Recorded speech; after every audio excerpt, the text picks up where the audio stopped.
All right. What's good? What's good? What's good? Good morning. Good Sunday morning. Bank Hayes in the building, man. Thank you, man. Hey, what's going on, man? To the new channel member. Thank you, sir. What's good to my guy, Kentrell LeGrew. Brandon House in the building. What's going on, man? David Tassane. Jose Lopez. Chris Brooks. What's good? Coach Chris, what's good? GTD. Oh, GTD, GBT all day. Who's JBT? Jarrell. Is that you, Jarrell Davis? What up, man? Cam J Network, what's going on? Jose Lopez, happy birthday. May God bless you and many more. Thank you. Yes, I'm 56 years old. Old man. Think I might start shaving my beard off now so I can try to look young. I took a couple days off, but now we back in the seat.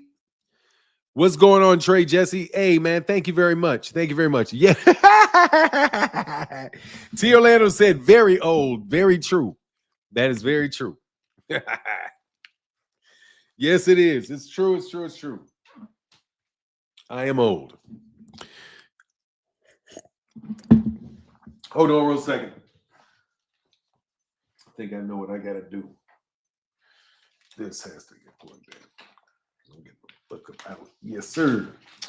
AARP. Yeah. I get. Hey, dude, look, man. I gotta tell you, dog, is getting older is funny, bro. You know I have an experience getting older, and it was seeing Drew Barrymore. If you don't know who Drew Barrymore is, man, I used to have this huge crush on Drew Barrymore. She was an actress, an actress. Started off in the E.T. movie when she was a kid or whatever, but anyway, man, she was on the cover of AARP, the Association of the American Associations of Retired People. yeah, I like them Beckys, dog, but my mama prohibited the Beckys, man. I would have been washing Beckys out if my mama wouldn't have been mad about it. So, I gotta listen to my mama when it comes to that stuff. Trust me. I got a special kind of mama dog. Trust me. Old Becky's, hell yeah. I'm an old dude. What am I supposed to like?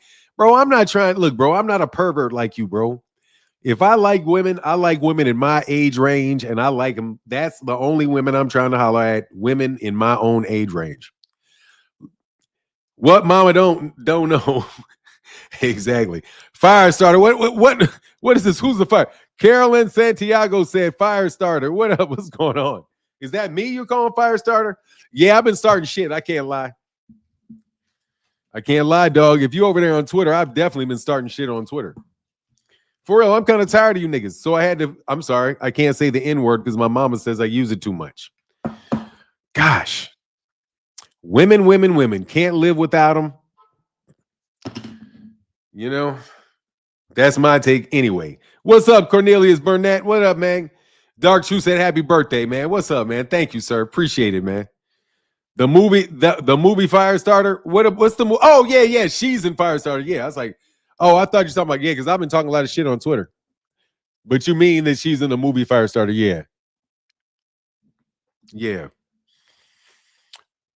Yes, I got it now. Thank you very much. I got it. Thank you.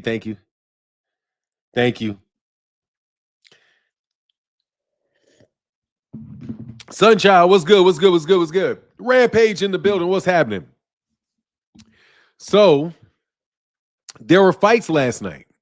Very good fight on Amazon Prime. Very good fights on Amazon Prime with my guy Jesus Ramos handling his business against somebody whose name I can't remember, but it was a damn good fight. And Fundora beat the brakes off Cordell Booker. God, dog, he was beating the tar out of Cordell Booker, man. It was only a matter of time the way he was laying on Cordell Booker. Cordell just couldn't get to him. He hit him with some nice hooks. He hit him with the shots that he can hit him with. But, man, I'm telling you, bro. Say, yeah, Martin, I read some of your tweets. Yeah, man, I'm just playing Bird 101, I'm just playing Bird 101. Don't take me serious. Nah, you should take me serious. I'm dead serious. I'm not playing. Hold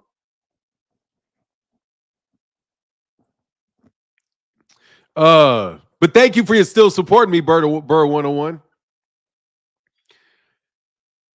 Oh yeah, but man, Sebastian Fundora, the 154-pound division is really that's a solid division. I don't know what watching Sebastian Fundora last night.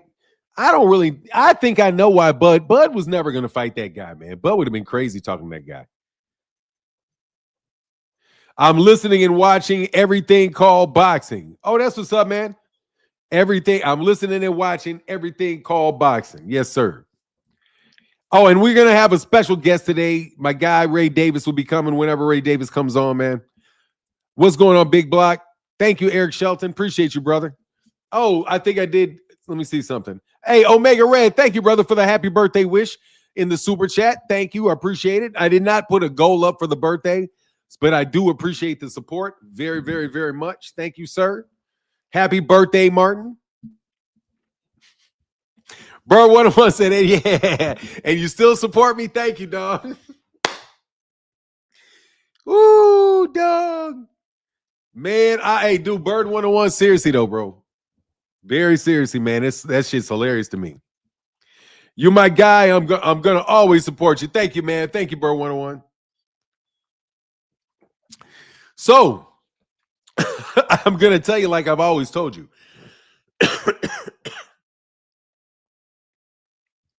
What's up, David Adams? That this investigation, this Fed investigation is happening, people. Okay? Look, I don't want to be Fananadamus and tell you that I told you so about so many things that actually took place. I would appreciate that if you would give me the benefit of the doubt. Oh, rest in peace to the great George Foreman. Rest in peace to the great George Foreman. I do not have a gong, so I've got to just say, let's give a moment of silence to the great George Foreman, who passed away this week.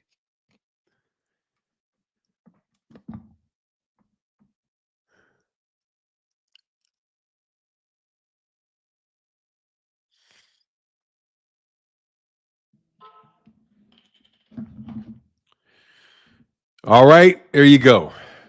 Rest in peace to one of the greatest heavyweights to ever do their thing. You know?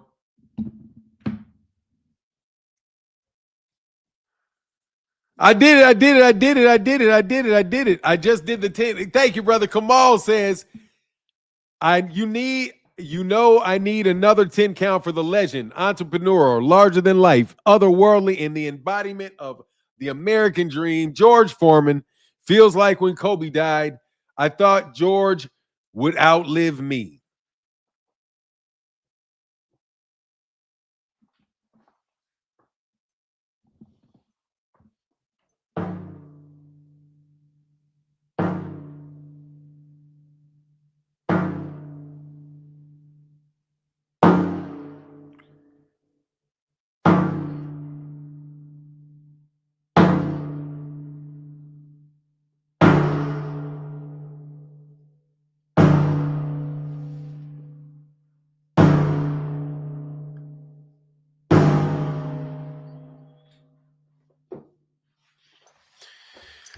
That gong actually does work very well.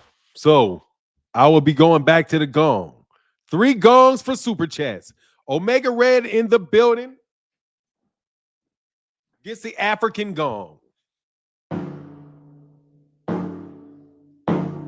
Thank you so much for your support. All right, I got a gong back. We got the gong back. It's African gong, though. You want to see? Let me show you what it is. See? Oh, actually, I think I'm supposed to do this side.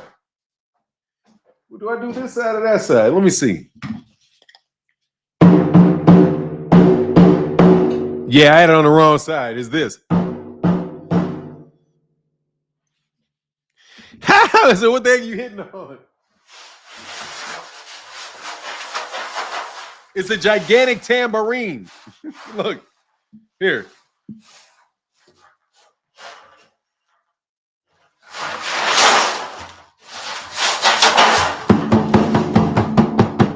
No, it's not a hand drum. It's got one of these.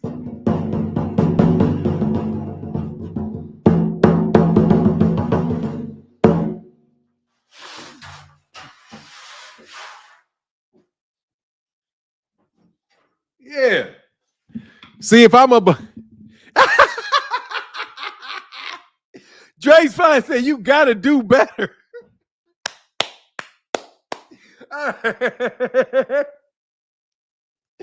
Oh, Dre's fine said, you got to do better. All right, bro, I'll do better. LR in the building. Man, thank you so much, man, for the birthday wishes, bro. Oh, Lord, that's hilarious. Thank you, LR. Thank you, LR. Thank you, LR. Oh, my God, that was hilarious, bro.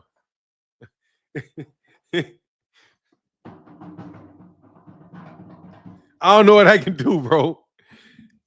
Hey, good morning, Fanon. How was your night? Ooh.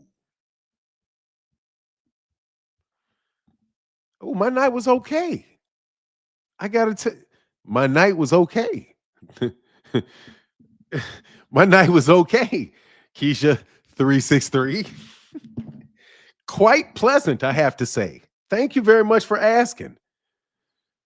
Today your birthday? Happy birthday. Yeah, today's my birthday, Keisha 636. Thank you so much for asking.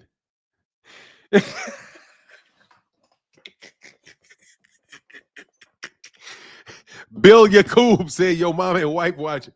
Hold on now.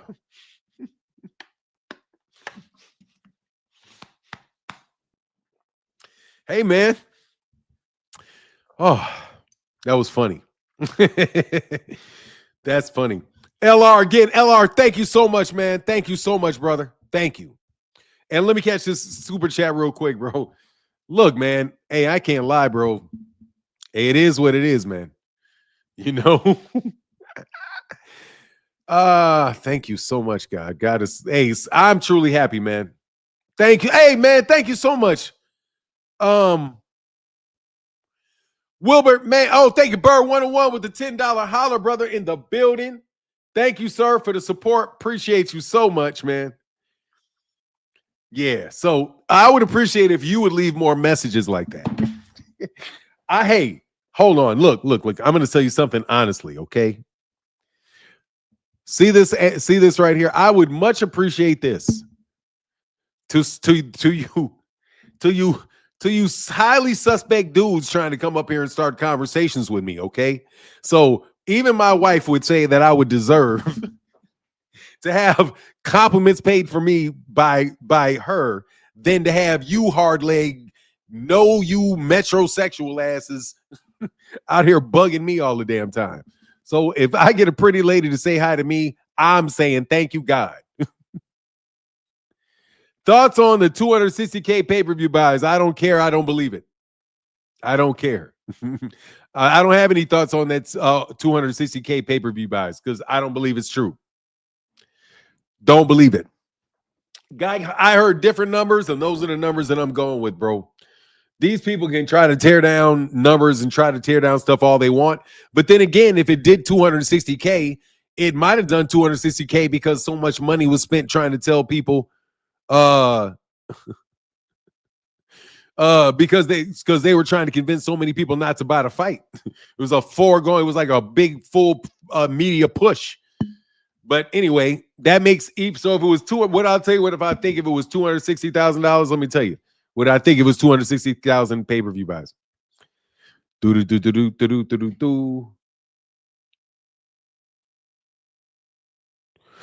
I have in the rematch with Tank and Lamont? I got Tank. Keisha, I got Tank. Do you believe he was fighting Jake? No, I don't. No, I don't believe he was fighting Jake. Yeah, Bill Yakub, you're out of here, buddy. See you later. I don't like your name. Gotta go. Okay? I don't. You're trying to introduce nonsense, bro. Nonsense, gossipy shit, and trying to get me to ask my opinion on it. If you have a wrench and ask me that question, cool. You know what I mean? But if you're other than that, I ain't trying to hear the dumb shit because I'll tell you what I think about 260,000 pay-per-view buys. Once I let me grab a calculator. 260,000 times 80 equals $20 million times 0.9 equals times 0.8 equals times 0.70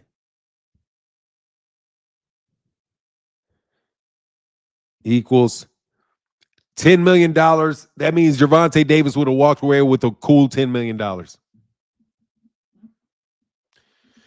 That's before the gate. And since he did a $14 million gate, I would suspect that he got somewhere around $14-15 million for that fight. Okay, that's $14-15 million coming besides the guarantee that he gets from Amazon. Because he gets paid from Amazon, aside from the pay-per-views. So I don't know. It could mean that he... It depends. How much was his guarantee from Amazon, which I heard is a lot. And plus on Amazon, you have the replays. So who knows? We'll see how many people watched it. Anyway, that's at 260, which I don't believe. Because I still maintain I don't know where the hell they would get those numbers from. Unless they got them from the PBC themselves. And I don't think that those guys are big in disclosing those numbers. Anyway, you don't like your name, Snipe? What is that? What is that? Anyway, so look, here's the link, man. So what you guys think of the fight last night, man? Real question, man. How do you guys see a fight between Sebastian Fundora and Terrence Crawford playing out? After watching those guys fight last night, I don't know if that's a good matchup for Terrence Crawford. And not coincidentally, Terrence Crawford says he's not going to return to the 154-pound division. So all that bullshit that the WBO was doing that entire time was for nothing. Once again, how much time did Bud waste off that shit? When did he fight for Matt? When did he fight? Well, I guess it wasn't too long ago he fought Madmaroff.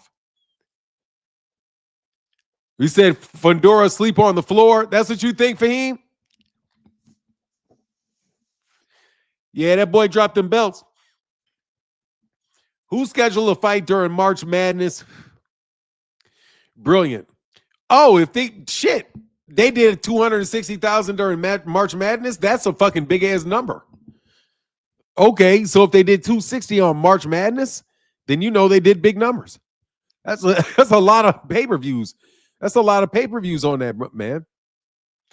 Rob B said Fundora actually using his reach now. Yeah, he is, man. He's bopping them boys too.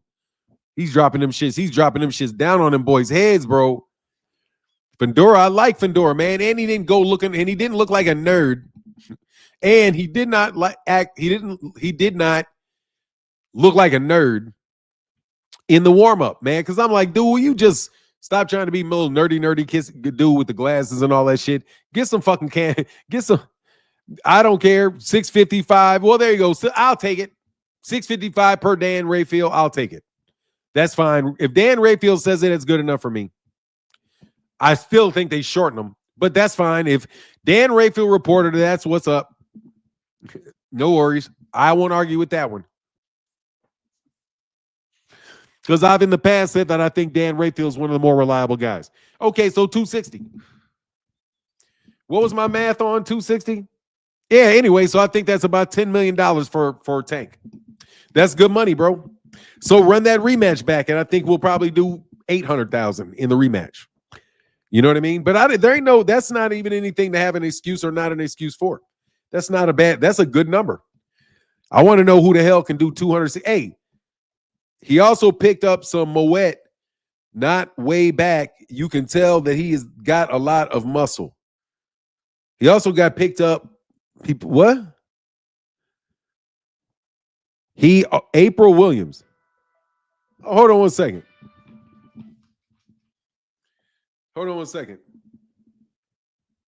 Exactly, it is. Hey, babe, hold on one second, okay?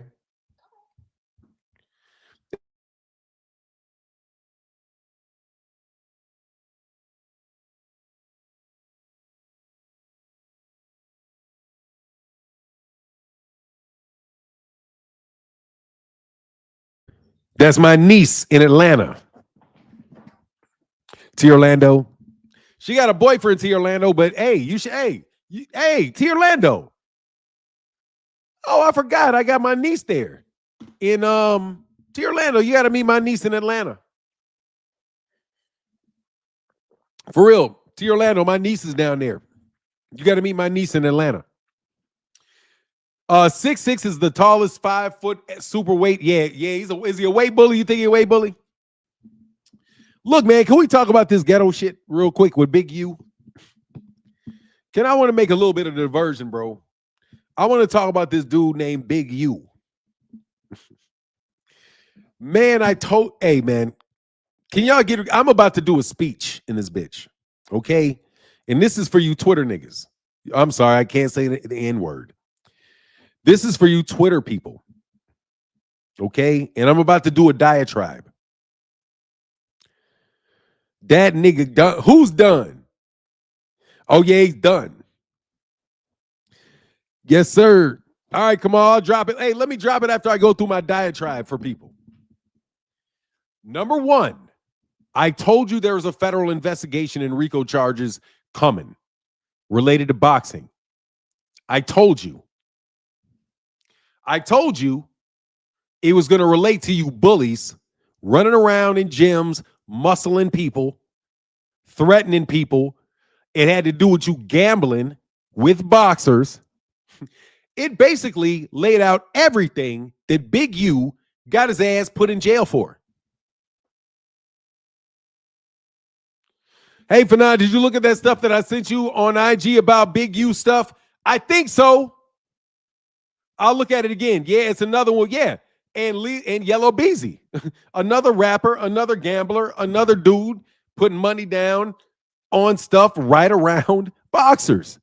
And these niggas, you said it months out of at that. Yes. How do professional fighters get bullied with guns, man? T Orlando, bro. Come on, bro. Be better than this.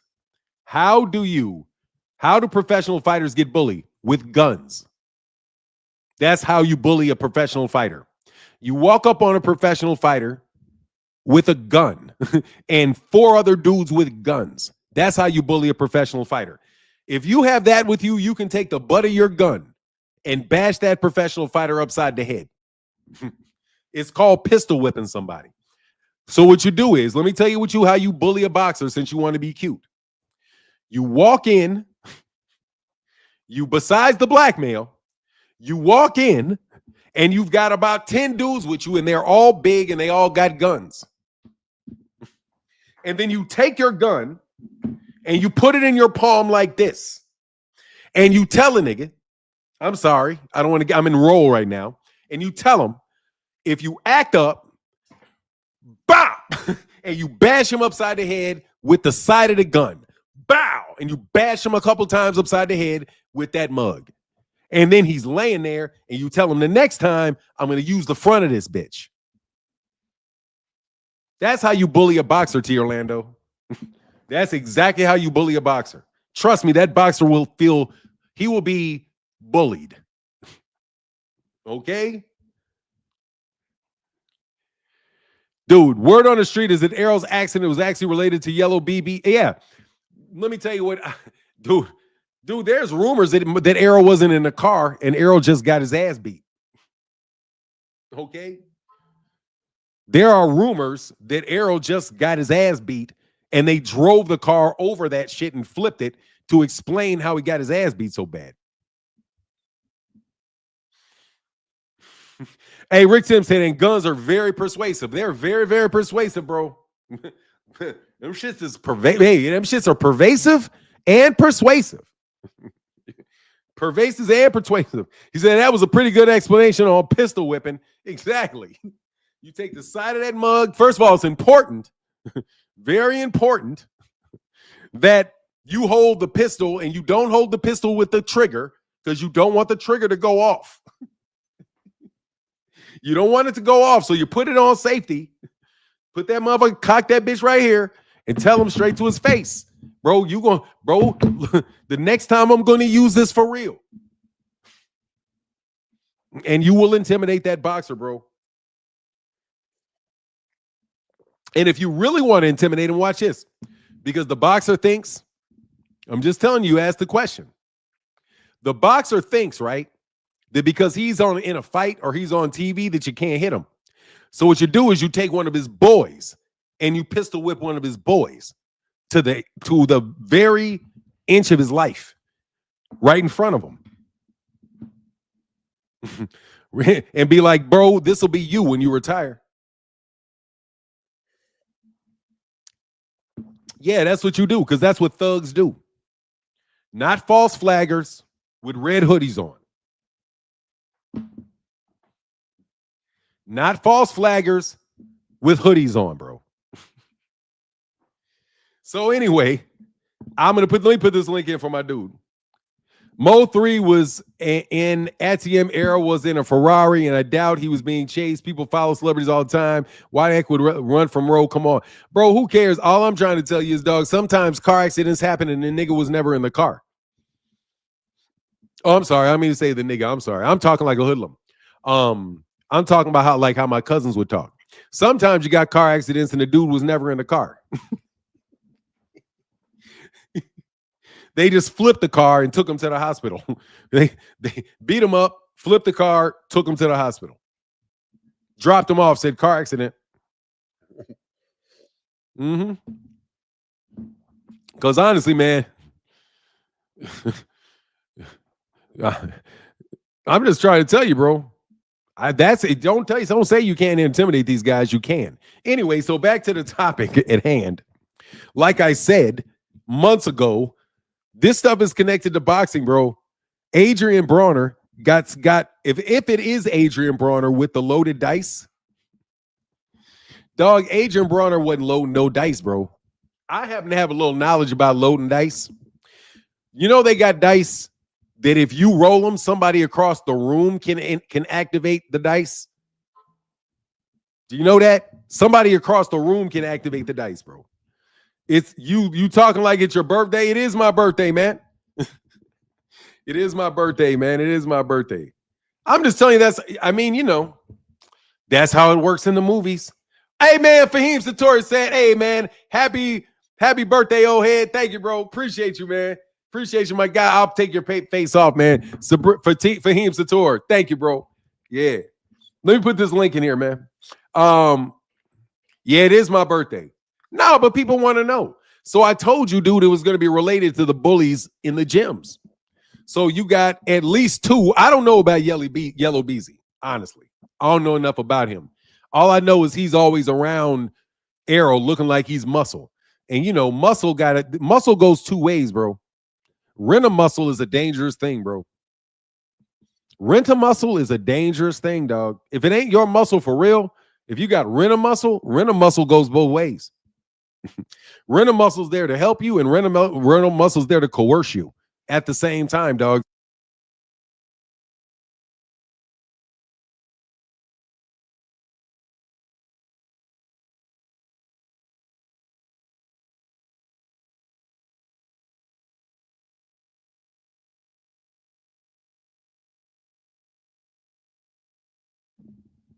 Okay, how long?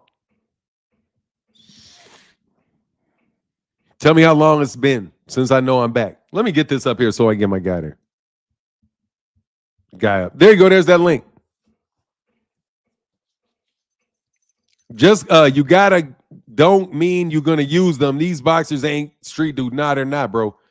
T. Orlando said 5 minutes. You fucking asshole. Phoenix, man, what up, man? My guy Phoenix on the go. What up, Phoenix?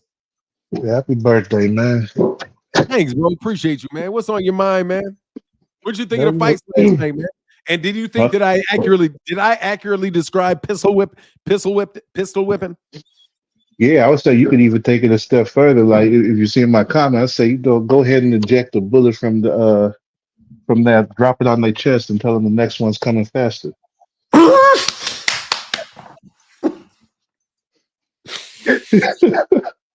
Oh shit. Bow. Oh wow, that's fucked up. So what's on your mind? Yeah, man. Hey. Remind me to stay on your good side, bro. That sounds practical. Man, I was saying, like, man, that one of the fights, I think it was the Elijah Garcia and Goucher fight or whatever. Man, a homie of mine, he done sent me like No, this I missed AI the thing. Gaucher fight. What happened in the Gaucher fight? Fuck. Okay, I so missed the that day one. before the fight, one of my homies that sent me this AI thing that said, yeah, Elijah Garcia was gonna win by split decision. And then the fight happened and dude won by split decision. Day before the fight. I'm like, what? So yeah, that was something I was like, hold on, what's going on here? I wonder how many other fights be popping up like that. Find out the result a day early. Should have bet on that Probably a one. lot. Yeah, man, like I don't know. It was a decent card. For me, it was hard to kind of stay awake. I was tired, man. This little dude, he bossing me around. Yeah, I saw you on the bag with him. Yeah. I had to go ahead and take him. We was up there again yesterday. But yeah, he's loving it, and then he don't ever want to leave. So, I just go ahead and say, okay, you know what? You're only 3, so burn out your energy. As soon as we get back in the car, you're gonna pass out. So that's that little trick. But yeah, man, I thought the fights were decent overall. It wasn't really like a card I was looking too forward to. And again, it was one of them free ones. So I'll probably go back and watch it again this afternoon. And because man, yesterday I was dog tired. I'd almost forgot about it for real, for real. Then I got up on there watching it, passed out. So I'm like, yeah. But yeah, that Elijah Garcia fight, I was like, hold on. I had to go double check and make sure I was reading that AI thing right. I was like, damn, how in the world did this happen? I'm like, is this what Turkey been doing for his fights too? Hey, craziness. And then, man, it looks like Gabe Rosado and the Haney's really still going at it. Man, let me tell you something, bro. That shit was hilarious, man. Gabe Rosado, man. Look, dog, I gotta tell you, bro. Man, I think I got in an argument with Bill, bro. Oh, On yeah? Twitter. I'm pretty sure it was him because it was some page called Chasing Greatness, and he responded to the fact that I said Bill was false flagging in that argument he had with Gabe Rosado, bro. Because did you hear the part where Gabe Rosado was saying, man, you need bodyguards, man. You need bodyguards. Yep, I seen that. Yeah, so I responded, yeah, he does need bodyguards. So anyway, I started having an argument with somebody that I believe was Bill. Anyway, the reason I said a nigga was false flagging was because he came in with a red hoodie on and put his hoodie on and then was talking about street shit like he's King Blood or somebody. I'm like, nigga, if you don't stop with that bullshit, bro, like Cass be putting on that like signify. You ever heard of a signifying monkey? Yep. Yeah, like they throwing all kind of signs up and shit. Like as a Kappa, Noop, and people will like literally come on your cap and be like, yeah, I'm a Noop, and they'll be having shit on, and you ask them 3-4 questions, and you know that dude ain't that. So why I'm saying this nigga has to be false flagging is because the flag he's waving ain't no fucking way the people that really rock with that flag behave like he behaves. So I'm like, bro, you're acting like niggas are going to back you that ain't backing you, bro. You got rent-a-cops, bro. You got rent-a-cops. There's no fucking way. It's like this other YouTube channel, bro, who they don't even have gangs like that in Oakland. Exactly, bro. So, dude, there was another dude whose name I will not say, but had a YouTube channel that always really hates on the PBC. And this nigga was walking around, this dude was talking around like he was Pyru Crip, because he's from LA, and he said basically that he's got LA Crips behind him. That's why he could actually start a fight with Sean Porter's father. Right? If you don't, people that know. A dude that got in a fight with Sean Porter's father thought he had backing by LA Crips. LA Crips being run is what they say. With this Big U dude, it's like, okay, so is that your bully? Big U, the big bully? The one that can beat up Adrian Bronner and setting up people on dice games and shit. So it's like, bro, come on, bro. Like, you niggas is playing these games, bro, and this shit is starting to come out, dog. Ain't no way this dude connected to Adrian Bronner, who's supposed to be Big Crip in LA, ain't also gonna be the dude that's supposed to be having all kind of people nervous for fucking with that dude. Like, man, you niggas need to stop gangbanging, bro, because you're not really in it. You just fucking trying to affiliate yourself with it, bro. You bump up into niggas that are really affiliated with it, dog. Ain't nobody doing nothing for you. Fake. That's why I said he fucking fake. Like, that's fake, bro, because it's not how they act. It's not how they act. And I don't care who puts on a Noop shirt. I know you're not a Noop by how I behave around you, and I see how you behave. And they'll be like, nah, there's no way this dude would have ever made it through the process. If he was really a Noop, he wouldn't behave like this. So there's cats that are really, really waving that banner, bro, who judge that shit not by the color on your shirt, but by what you do. And if you're not behaving in a fashion that's consistent with that shit, nigga, you are false flagging. That's why I said you're false flagging. And you're false flagging with Gabe Rosado, who was not false flagging. Because Gabe Rosado said, you tripping. I can go anywhere. I don't need no bodyguards. The only people that can do that are people that really got people that rock with them. Where's your cousins and your families that are doing it? Not because you got a little bag, not some little fucking, because you got a little bag that you can wave around in their face so they'll follow you around for a couple fucking hours. Those are fucking rent-a-cops, nigga. Anyway, so that's why I said he was fucking false flagging. You false flagging, bro. I know what false flagging is. Everybody know what false flagging is. Anyway, so he trying to act like something with Gabe Rosado, and Gabe Rosado was like, dog, for real, stop playing. He wanted to get on box rec. He didn't want to jump on Boxer. Go ahead, though. Anyway, I just wanted to break that down, bro. He said all these gangs are about to be dismantled. Nothing con artists. Black people need to separate them niggas from. Hey, I kind of agree with that. But, at the same time, didn't he run for city council in Wither, California? Yeah. Go ahead, bro. I was going to say, so he remember one time he said he was 50 and on the streets. So it might have been Sesame Street he was talking about. Man, them dudes are some college boys with rent-a-cops. I'm serious, man. Bro. I honestly think I know the dude that Desmond Grums works for. Like, I know Bill and Desmond Grums. Only thing I don't know, I know Bill, Desmond Grums, and Blue Blood got something going on, and I'm almost positive I know who these funds are coming from. I'm almost 100% sure I know the guy that runs the fucking hedge fund that these niggas is washing their money through. So trust me, bro, when I didn't work the other couple days, buddies, I fucking worked enough to know where that fucking money's coming from. So anyway, that nigga getting snatched, Big U just snatched probably 80% of their muscle. Just got snatched off the street by the feds. This dude was accused of extorting Shaq, extorting guys like AI. I don't know if it was AI, but if you got that much breath where these people actually have to give you money to your foundations, $20,000, $50,000 at a time, bro. Nah, so that you can check in and all that, bro. And that nigga gets clapped. Allegedly, this is all allegedly. Bro, your muscle's fucking gone, bro.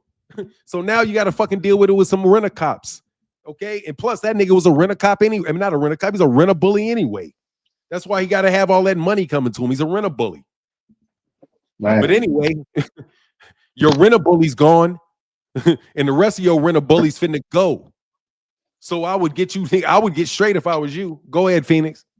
It's tragic, though. It's tragic. Like, I don't know why everybody's so obsessed with trying to be some type of tough guy. Like, should just be yourself. That's what getting a lot of these boxers into trouble. I mean, shoot. I think that's the biggest thing that got Devin into trouble. Thought he was something he wasn't, and we see what Ryan did to him.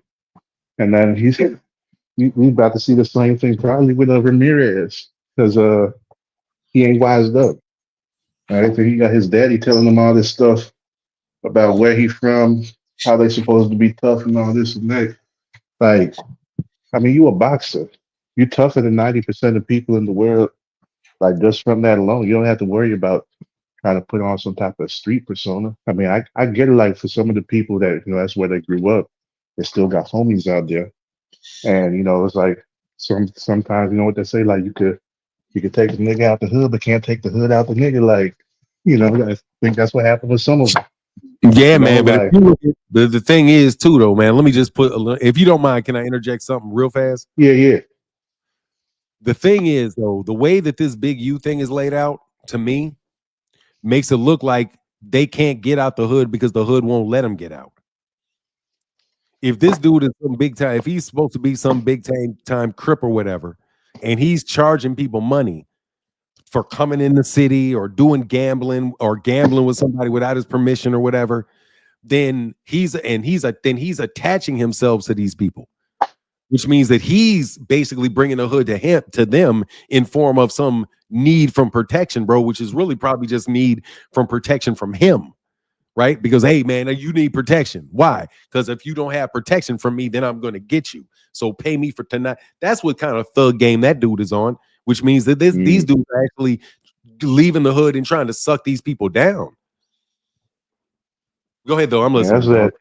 That's that crabs in the bucket type thing. But now you ain't gonna get out. You're gonna stay right here with us. Sad.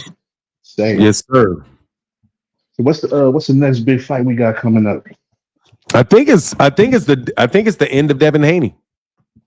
No, Thoughts, hey, Kamal Oz said real quick. Kamal said thoughts on Rampage Jackson, Ether, and Devin. I couldn't agree more with Rampage. Well, I gotta see that Rampage be on some funny stuff. Man, Rampage Jackson just said the dude was a bitch. He said you just a bitch. That's all. He was like, he's a bitch. His daddy's a bitch. I got no respect for him. He's a bitch. How you gonna sue?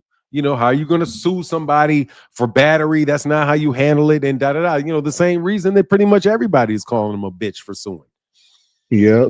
Man, see, that's the crazy thing about Devin suing like for a billionth of a gram of arsenic. Like, I mean, shoot, you remember what happened to Pritchard Cologne, right? Yeah. Yeah. His family never sued that dude. I think he's starting to do better. But yeah, he is. He is doing better. Like they had him standing and stuff. Like they working him back up. But like his family never sued that dude. Never filed nothing against him. And then like they didn't even overturn that decision. Like they had a Cologne losing by disqualification because they had took his gloves off. I mean, I don't blame him because shoot, he kept on getting punched in the back of the head. But yeah, things like that is like, man, if they not suing, like, come on, Devin, come on, and that. What's up? Or not would have got smacked. Yeah. Go ahead, though. I'm sorry. Go. I thought you were done, Phoenix. I'm about to hop out. I got to roll, but I'll still be tuned in. All right, brother. Come on back if you if you can't. I'll holler at you tomorrow, brother. All right, for sure. All right, for sure. And then enjoy the rest of your birthday, man. Yeah, one love, bro. Thanks. Bye. What up, baby boy? What's going on? Chilling, man. What's on your mind today, man? I didn't know it was your birthday. Happy birthday. I heard him say it. Thank you, man. 56 years old, man. 56. Got me beat. That's good, though. That's good. Thanks, sir. I really didn't want nothing. Hey, can you take your picture off? Because I think your sound is breaking up because your picture. Can you take your camera off? Oh, yeah. Yeah, that's better. Way better, bro. It's way better, okay. bro. Yeah. Hey, man, hold on. Before you finish, man. The co-host of the show, I'm trying to make him my co-host today. I didn't know if he was going to be able to make it or not. Ray Jackson in the building, man. What's up with you, Ray? What's good, man? Can you hear me? I can hear you, bro. What's up with your Dallas boy, man? Who? Yellow Beezy. Oh, man, he out of there, dog. Yeah. You say yeah? Mm-hmm. He should have paid up. He had his old boy sitting in that jail cell for like 5 years now. Ain't put no money on his book. He's like, fuck it, I'm gonna start telling. What happened? Yeah. His cousin. That was remember the dude he paid for the hit. That was his cousin. Yeah. That money stopped coming in, so he had to do what he had to do. Wow, man. Wow.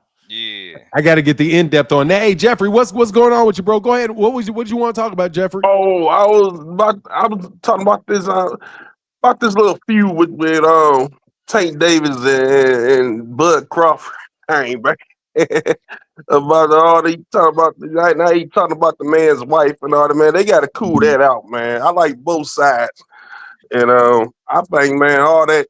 Man, don't be talking about the man's wife, man. He got way too much other stuff to worry about, man. He got to get past this next fight, man. So I think his mind need to be on that, man. And you know, man, let my man Bud be great, man. Hey, man, make him okay. What's your okay? Go ahead, man. I'm sorry, I cut you off. No. You go ahead. Go ahead. So you want to know what I think about the feud between the two? I'm gonna leave that to Ray Jackson. And by the way, somebody please put Ray Jackson's YouTube channel in the comment section because I need for y'all to whoever is not subscribed to the man to subscribe to this man. Seriously, he's one of the most influential people on Twitter through his comedy and his his insightfulness, all that good old shit. Ray, what you think about what my guy Jeffrey just asked? Man, I really didn't hear half of what he said because my mic is messing up, man. I can barely hear y'all. It's going in and out, so I'm trying to fix it right now. Oh, okay. Can you hear me now? I can barely hear you. Okay, you want to go out and come back in? Yeah, let me go out and come back in. Yeah. All right, man. Yeah. All right. So, my take on it is he talked about his wife. He said something. Me personally, I didn't hear him. You know what I'm saying? I'll assume that it's true. I'll just assume that it's true. So what did you say? I have heard Floyd Mayweather respond to him saying something about his wife. So that's why I took it as, okay, maybe that must be true then. Floyd speaking up on it. You know what I'm saying? So, but he said something about his wife being fat or something like that. I think that was a while ago. Maybe something of that nature or whatever. And, you know, my whole thing is I'm all for the back and forth talking, but you know, certain things you start talking about somebody's wife, that's kind of crossing the line and this and that. Plus, y'all never go meet up anyway. Y'all not fighting. Y'all not gonna fight.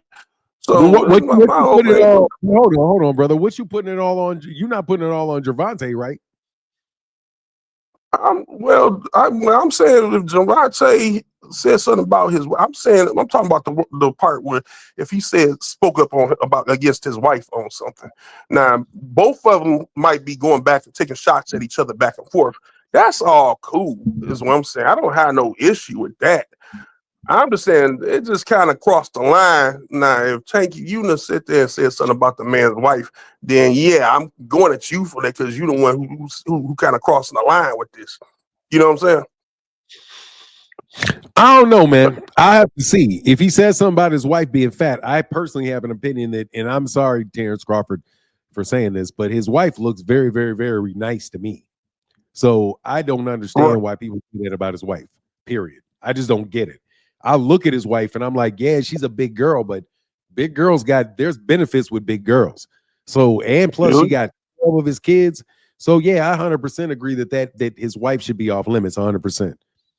Yeah, I do. Yeah. I don't think plus because it's bullshit, bro. That's a type that you like. And that girl right there, I know a lot of dudes are like that. I know a whole lot of dudes that would like that. So, you know, I just don't get, people have their own tastes. As far as women, some men really do like big women. And I'm telling you, big women, ain't nothing wrong with them girls. You know, they feel better than they look.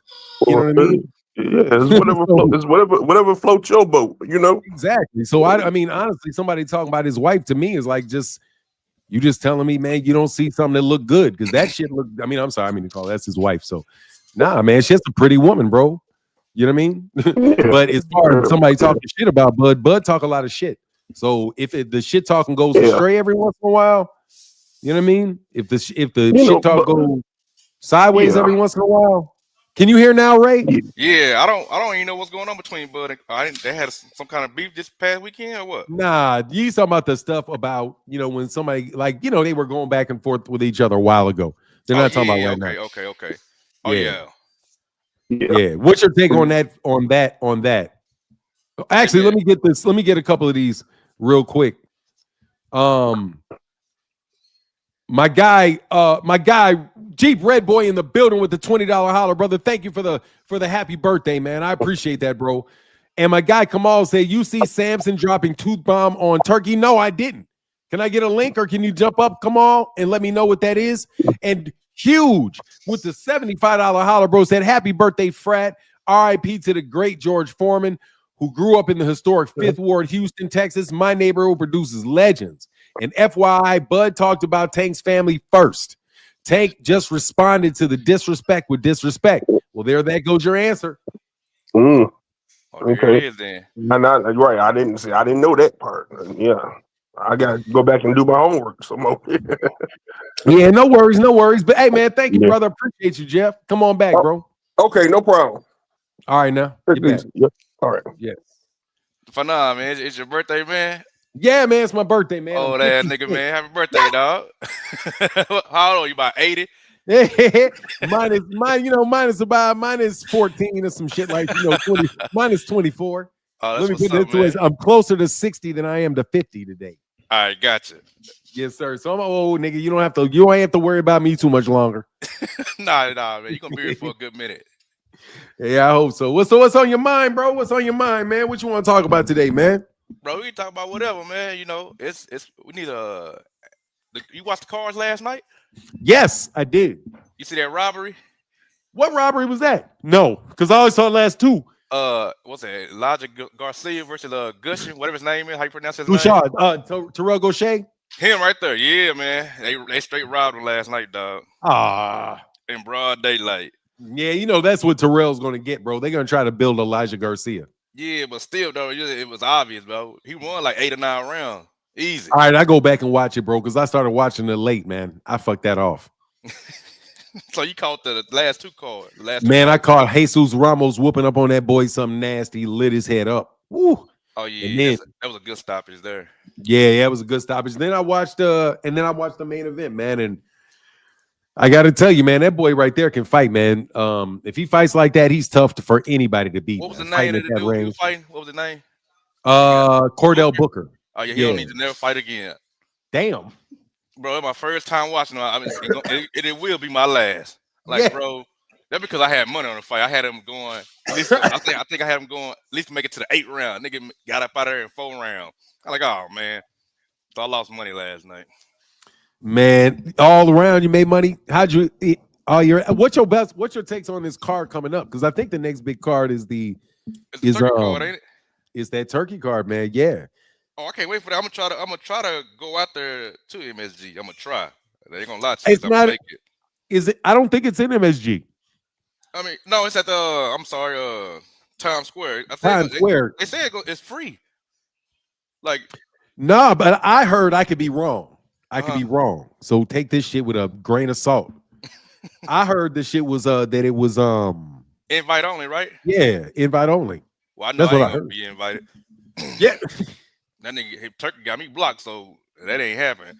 Yes, sir. Oh, Turkey got you blocked? Yeah, he got me blocked on Twitter. I don't know what I said. How you got you blocked? I just so happened to go to his page and I like, damn, I'm blocked. Hold on. If Turkey ain't blocked me, bro. Hold on. Yeah, go check, man. Yeah, he got me. I'm up out of there. For real? Yeah. If he don't, because you comment, I never comment on his page. I just be. Well, I just said a whole lot of comments. That's probably why I'm blocked. Oh, okay. Yeah. Let me see if I'm blocked on Turkey's channel. Like I give a fuck, but yeah. Turki Alashikh. Let me see. Am I blocked? Hell no, I ain't blocked. Oh, you good then? I don't understand why. You know what I'm saying? I've been trying to get blocked. So you try to get blocked? Hell yeah. I don't like that dude for nothing, Ray. I'm telling you, bro. I think he, man, let's get back to that shit. You got to explain that shit to me, bro. Which one? What? The mode, you got to explain to me the first of all, you surprised me that you was happy Yellow Beezy got put up. Yeah, man. Hey, it's Mo 3 around here, man. Say they did my boy dirty, man. Mo 3. Yeah. I liked his music. Oh yeah, boy, he was one of them ones for real. Oh, Do you think he killed Mo 3? I mean, that's the word around here. I mean, he paid for the hit, and the hit was his cousin. Yeah, and he didn't put money on his cousin's book. His gay cousin at that. His gay cousin put a gay hitman on his nigga. This motherfucker put a gay hitman on his dude. Yeah, dog. Got him killed by a gay hitman, and then didn't stop putting money on the books of the gay hitman. Start telling. What's the gay hitman number so I can put some money on his books, bro? I gotta put some money on I his had to books look so he can that shit tell up. everything. Well, I'm gonna put some money on his books. So hey, I got you, nigga. Yeah. They looking for his boy too, Trap Boy Freddy. Yeah, he on the run right now. His ass out of there too. Good. Yeah. I ain't got no love for them niggas. Cause I've been saying they bullying niggas in gyms, bro. I've been saying that shit. Like, that's some of the reasons we don't get these fights and some of this shit gets held up and Yeah. all kind of bullshit pops off because these niggas always gotta stick their hands in they till. Man, that whole shit with his with that dude's Big U's nonprofit. I did a video about that, bro. I said part of the investigation that these dudes have on boxing is how they using these nonprofits. Yeah.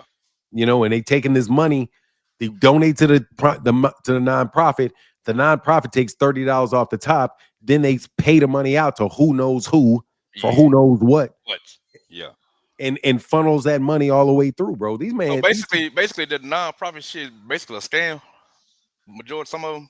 A lot of them are scams because of how it depends. They basically, it's a good way to do the following. Like, say I drop $50 million, right? Yeah. On a nonprofit. It's a $50 million tax deduction for me because it goes to a nonprofit. Okay. 30% of the $50 million, which would be what, $15 million or something like that? Yeah. Yeah, $15 million goes to the programming, which means that goes to the people that run the foundation for them to spend it on their whatever their operations are.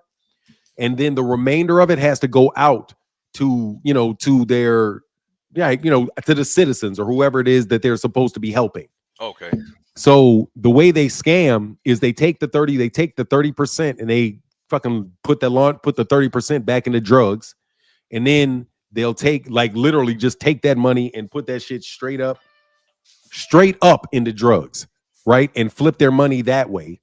And then they actually pay the people through, I believe, the distributions of their own 501c3s. And so they'll take 30%. Say they give that to 5 or 10 other 501c3s. They'll take 30% of all the money that goes out there. And that goes back to them as well. And maybe at the end of the day, 15 to 20% actually gets spent on the kids or the subject matter of the, that's why they give out turkeys and shit. Okay, I got you. So they give out. What you're saying is I need to open up a Boxing with Ray Jack Foundation. Hell yeah, and have people donate money to you, man. Get you $1 million donation. Take $300,000 off the top. $150,000 goes towards your office. $150,000 goes towards paying you, and then the rest of that money you go out and you give it to your friends and your friends' businesses, your cousins' businesses, your brother's business. You know what I mean? Oh, the OG right here for now. You know what I'm saying? Yeah. I'm just telling you, that's how they scam it, bro. And then I'm telling you, most of that money, a lot of that money goes right back into buying drugs. Straight up, that's where they get their money to put down on their keys or you want whatever. And the same person that donated the money to begin with is the plug for the drugs you buy on the back end.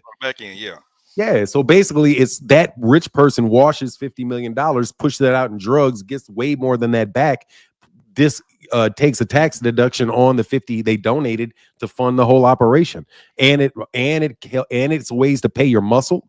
So your muscle got a day job getting $70,000 a year for their 501c3 or whatever. And then so they, for the $60,000 on top of the other things that they do, can go do things for you that you want them to do. And you never have to pass them, you never got to pass them cash hand to hand. Hand to hand, yeah, gotcha. Yeah. That's how they do it. I mean, not that I would know firsthand. I deny any knowledge of anything like that. But you know what I mean? That's the scam they run, man. Absolutely, bro. And so these dudes start getting these foundations. They start looking at, okay, who you donating money to? Well, who are the name of the businesses? How much did you spend? Yeah. What's that name? There's a rapper that got caught up with that shit. There's a bunch of people that get caught up with that shit because they think they smart. Yeah. When my boy Arrow coming back? That's what I want to know. Man, I think Earl done, man. I see him. I think he's still all the way in Japan right now. Yeah, I don't think he's coming back, man, for real.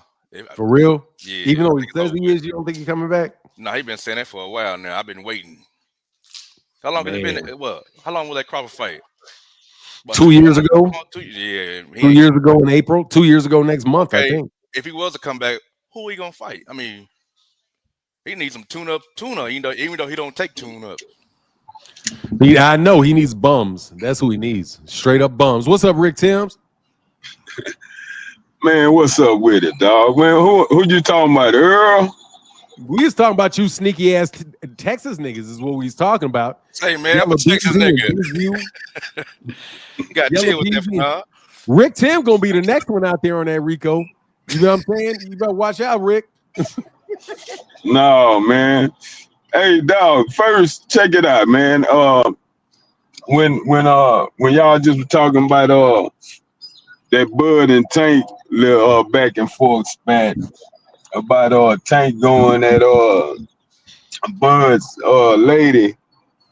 The cold part about it is, man, I don't even care about them going back and forth. My issue with Bud is she's not his wife yet. Man, this girl done pushed out 6 babies for you, Bud. I know you're watching, Bud. Man, you should have been married this girl, man. He haven't married her. Yeah, they've been down since Come on. hospital days. Yeah, I mean, I don't know the situation. What does that make? What difference does that make? Don't make me be a Bud defender now.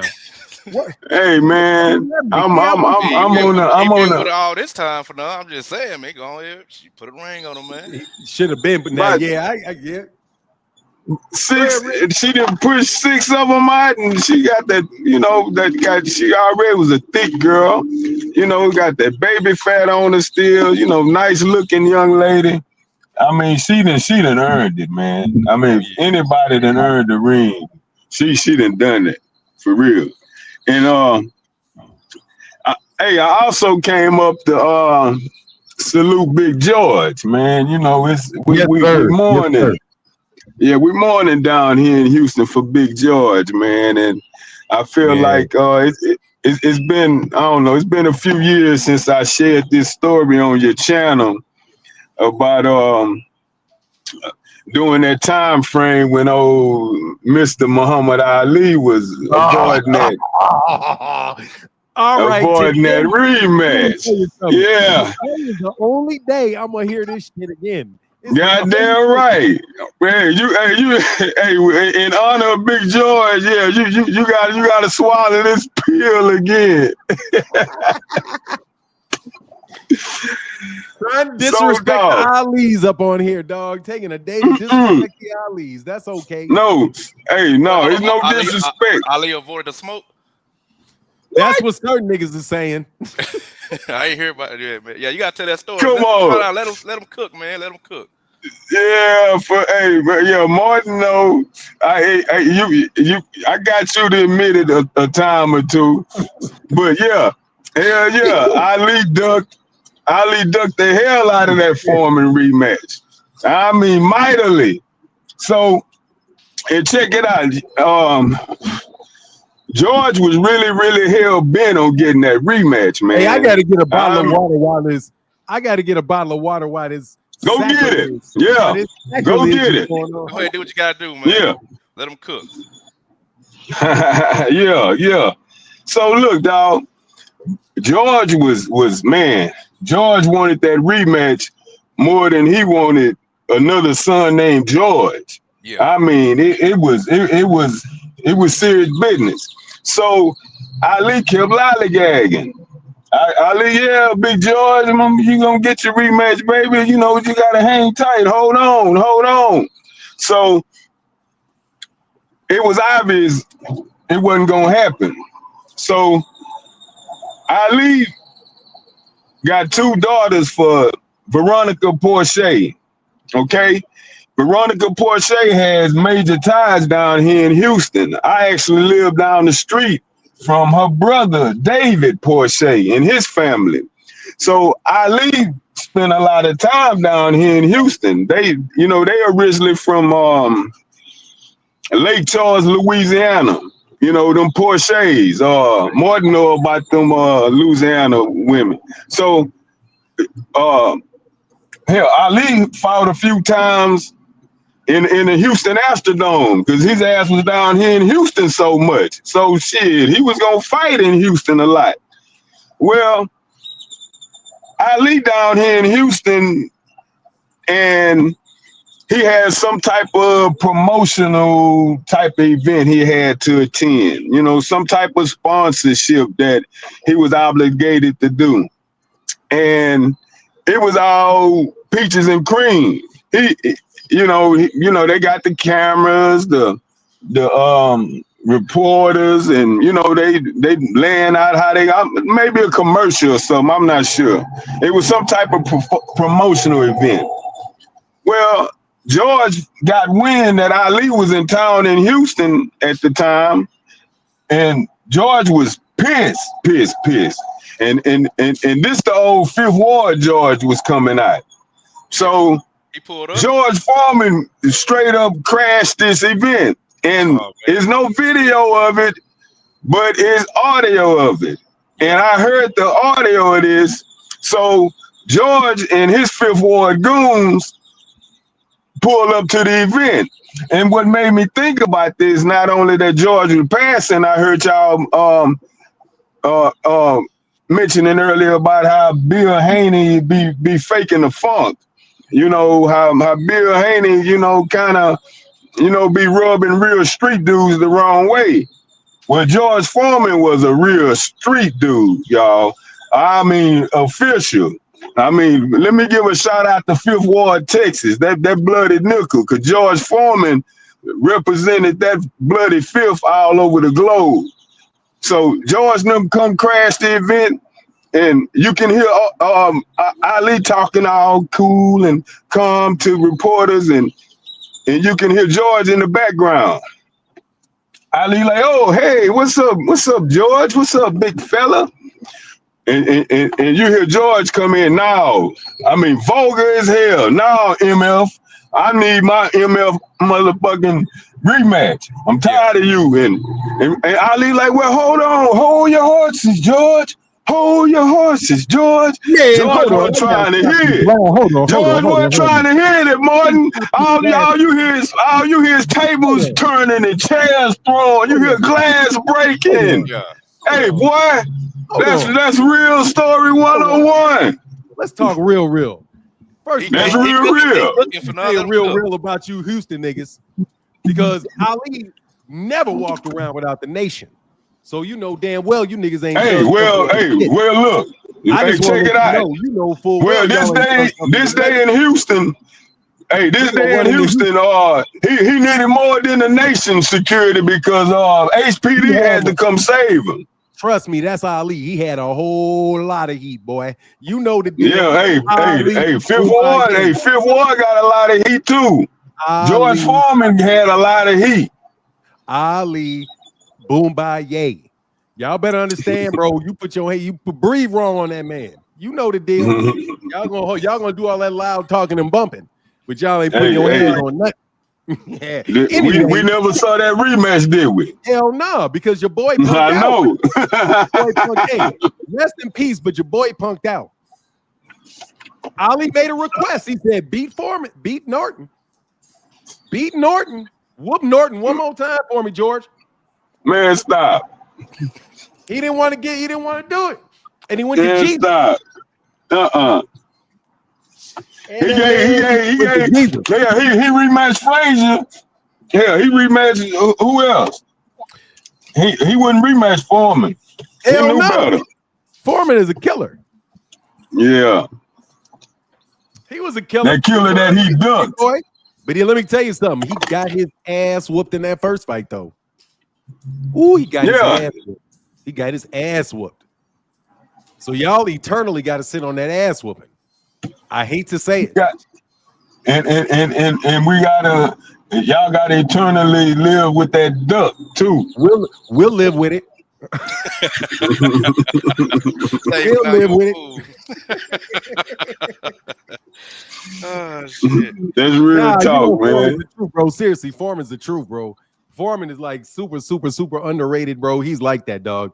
And none of these dudes right now can handle Big George. I believe that 100%. But but George just had the wrong. He just had the wrong style for Ali, bro. His face is right there to be hit constantly, and that's what happened to him. He just couldn't get out the way of them punches. Bop, bop, bop, right down the middle. Man, before right, George and Ali. Dude, before George got into amateur boxing. Why did George duck Larry Holmes though?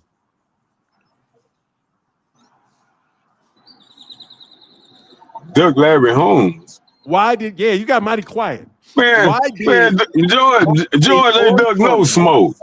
George and the word duck. Hey, George and the word duck can't even coexist in the same sentence. Stop. George, hold on. George stopped fighting around the time that Larry was coming up, and he started fighting again around the time Larry went away. Man, he was mentally out of there. He had his little man. Because he was so distraught over that Ali duck situation. The man quit for 10 years. Hell yeah, he quit on Larry Holmes because he gonna get his ass beat half to death and didn't want that ass whooping. That's okay. Man, stop. We know who George's contemporary was. He didn't fight. We know who he was. We know jab, jab, jab, boom, boom, jab, boom, boom. I heard George got that in sparring from Larry. Man, Larry took all he could take against Jody Ballard sparring. That was his sparring number one dude. He kept him on the road with him. That was his number one sparring partner. I heard your boys are coming back from Houston, though. I'm happy to hear that, though. They both come back. Charlos. No, I don't know if they're coming back in the same card, but Jermel is supposed to come back sometime late summer, and I think that they said something around June or July for Jamal. Yeah, I heard May. He supposed to come back in May. Oh, in May, yeah, May. Yeah, May after the May cards that Turkey puts on. Okay. I'm happy. Well, good. What you think? You think, Ray? You think they can ever come back, man, or you think they wash? Man, it's been a minute, so you're gonna have to feed them some bums, because they can't just go right in the cage with them young dudes. They ready. So yeah, they're gonna. I don't know who they're gonna bring them back with though. Let's see, Jamal, who at 160? Who you gonna bring him back against? Adamas. Oh no, he'll lose that one. Oh no. Jamal's at 168, right? No, Jamal at what? 160? He didn't move up to 168, did he? I think he was in a catchweight. That was a catchweight fight, yeah. Yeah, with Benavidez, that was that catchweight. Yeah. And look, he couldn't even get a handicap man out of there. Come on, man, let's be serious. Them dudes they heart not into it no more. Man, Mel got that Canelo payday and we ain't seen or heard from him since. Then he had that little incident with his old lady and stuff, so we damn sure ain't gonna hear from what we ain't heard from since then. So I don't know, man. Y'all don't sound too hopeful for my boys, man. Y'all don't sound too hopeful. Hey, they my boys too, but hey, man, you can't be out the game that long. Man, I need him to come back, bro. I need him to come back. Hey, who you guys got in these cards? On those cards, the card coming up though. About the Turkey Devin. card. Oh, what you think about Devin and Rosado? I'm sorry. Can I talk to you? Get your opinion about Devin and Rosado? Did you hear that, Rick? Oh man, Gabe gave Bill a dose of official reality. It's like Gabe feel like a lot of authentic grown ass men out here about how the Haneys operate, especially Bill. Devin kind of gets the byproduct of the Bill blame because of how Bill just is so unpredictable, with his tongue. Dude. So Gabe, I'm not mad at what Gabe said. When you talk mess out here in these streets, whether it's YouTube or the real deal, you're gonna have folk that don't like it and is gonna talk back the same way. and Gabe saying, "Hey man, I done been through wars. Your son really ain't done smack, you know." So the lawsuit, hey man, hey, I feel the same way Gabe feel about the lawsuit. The lawsuit shit was lame to me. Just beat the man ass in the rematch like Cotto did Margarita. So hey, it is what it is, dog. And you see when Gabe was talking about it, I bet you won't say this to my face, Bill Haney. Bill didn't respond to that one time because he won't. Bodyguard Bill. That shit was hilarious to me, man. That was hilarious. Who you got in this fight, man? Again with Ryan and Rolly? Man, I got Ryan over Rolly, man. How many Rolly rounds just strong as hell. He can't get caught. You think about six? How long you think it's gonna last that fight, Rick? I give it 8 max. I give it 8 max. I don't think he's gonna get past the 6th. You don't think he get past 6th round? I don't think he's gonna get past the 6th. I think he's gonna get clipped. I think he's gonna click because I think Ryan gonna go at him, bro. I think Ryan's gonna go at him. I think Ryan gonna get him out of under. And I don't usually predict that. I get him out. I think he's gonna get him out of there in under 6. You can't help but go at Rolly. I mean, because his awkward aggression is his downfall. I mean, Rolly got that impaired strength. You know, let me say it that way. And you know, he can hurt you if he catch you, but the dude is so awkward and be so off balance. I mean, he's a sitting duck for a hellified counter punch. I mean, you can end Rolly, you know, with a counter hook, uppercut, hell, straight right, and that left hook Ryan got. It's gonna find home because Rolly gonna get in there reaching. I feel like his aggression is gonna take over him, and Ryan gonna catch him, and Ryan gonna put him down. Yes, sir. What about you, Ray? How far you see him going? Because obviously you don't see him Rolly going. It's gonna end early. I'll say between 4 and 6. Yeah, I'm about right there on that. What about Devin and Jose Ramirez, man? I can't lie, bro. That's a fight, man. That's a real fight. I think Devin gonna just outbox him the whole 12 round. Easy work. Slow feet. Now, but me personally, I don't know why they chose this dude to get ready for Ryan. It don't make two different styles. I don't know why they chose this fight to get him ready for Ryan. Don't make sense. You got it easy for you. Just think he's gonna outbox him that easy? Yeah. Hey, Ramirez ain't got nothing, dog. You see his last fight? No, He gonna get punched on, but you know, Devin can't punch, so he just gonna jab his ass to death the whole 12 rounds. That's his best bet because that tough guy stuff got him in trouble against Ryan. So I fully expect to see the Devin of old. You know, the jab and grab, that distance. You gonna see that Devin. Yeah, but I mean that Dev was supposed to stop Regis, but he didn't go in for the kill. So I mean I see he ain't had none of them punches. That's all. Man, he had Regis ready to go. Man, he took his foot off the gas.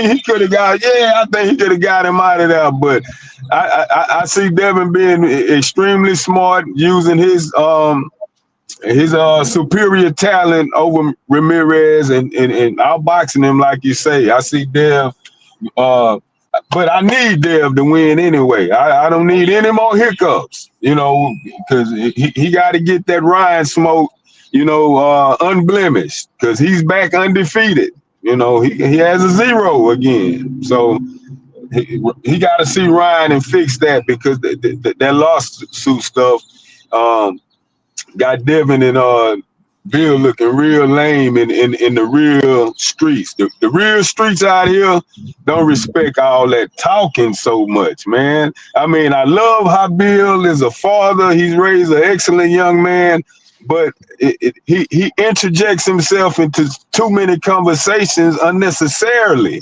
and that's not grown man shit to a lot of us out here. You know, you speak when you're spoken to mainly, but this dude here, he gossip, he talks so much like a woman. You know, it's girly to me. You know, hey man, so let me ask you something, man. Let me challenge you on that father thing. Assume that what Gabriel Rosado said is true, that Devin was bought fights, because that's probably the most explosive thing that Gabriel Rosado said, is that Bill bought Devin fights. Do you feel the same way if you knew for sure that Devin was bought fights, that Bill is a good father for that? I'll leave that to Ray. Like, what do you think about that as a father? If that's true, that his father bought him fights. You talking on his way up? Yeah, that's what Gabriel Rosado said. Gabriel Rosado said, I didn't have a father buying me fights in Mexico. Oh, yeah. I remember that, yeah. I mean, that's the most severe accusation, because that's basically the same thing. I forget who said this. Who else said that before? They're like, or Regis Prograis said that and lead into their fight. Yeah. And that was backed up by Gabe Rosado. I don't know how good a father you are if that's true. Well, hey man, that's go right. Go ahead. Oh yeah, no. All I was gonna say is, as far as upbringing, you know, his temperament, you know, the household aspect, him being dirty, being cutthroat in a corrupt game, that's fully expected. And you know, whether he paid for fights early on in Tijuana or not, you know, he fighting Loma now. You know, he finna fight a Foreman Ramirez now. So I wouldn't put it past him. But hey, man, come on, man. We talking about Bill. Hey, ask Harvey Doc how Bill paid.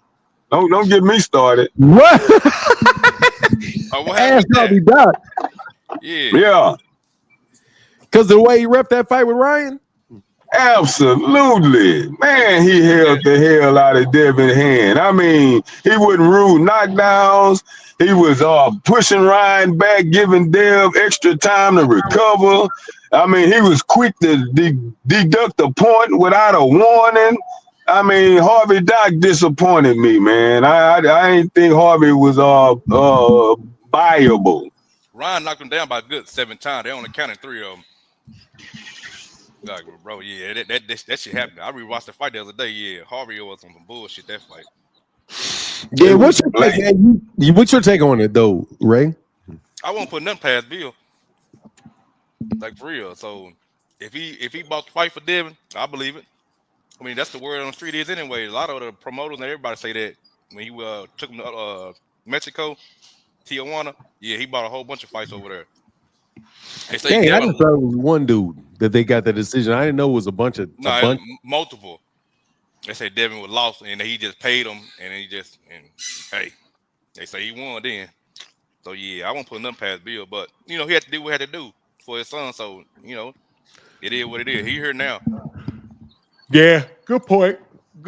I actually, man, got Ramirez giving him a lot better fight, man. I think somebody else made it, but let me get a couple super chats first. He said, I know he's at 168, but technically Jamal still owes Caleb Plant for that slap, but Jamal may not want to go up to 168. Man, that is a fight that I would love to see, man. Oh yeah, that's a fight. Me too. Man. What's your thoughts on it, Ray?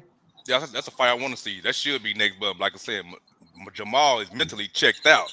You see, when he slapped him, he didn't do nothing. He just stood there. You know what I'm like, bro, what you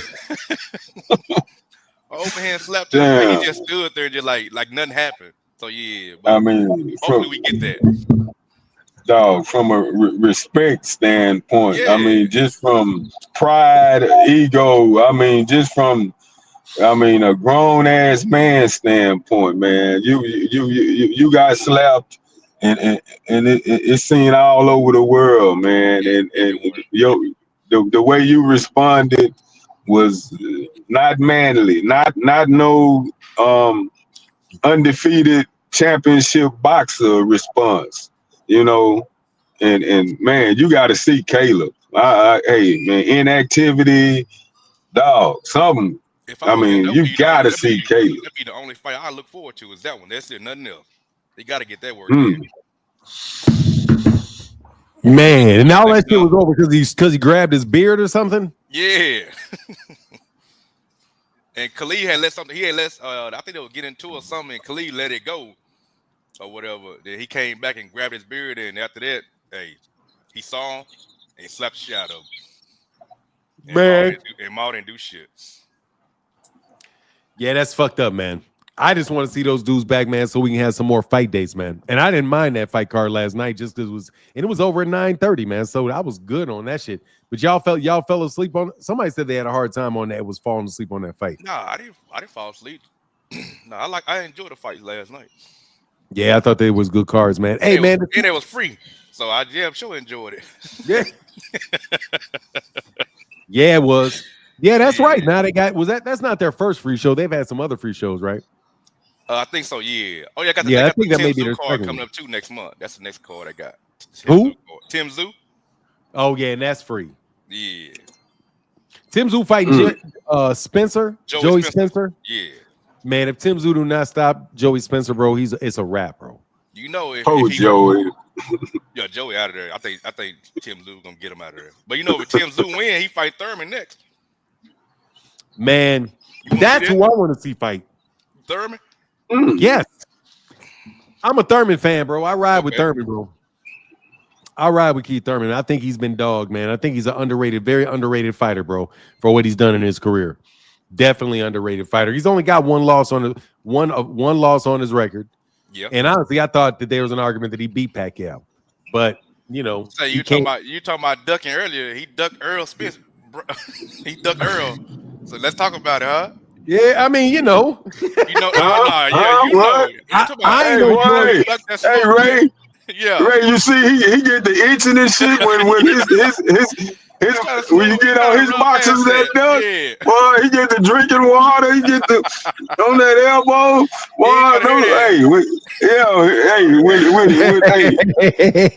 when he gotta swallow those duck bullets, that's all he can do. Yes, he did. Unlike George Foreman fans, I won't motherfucking be out here lying. Yeah, okay. Yes.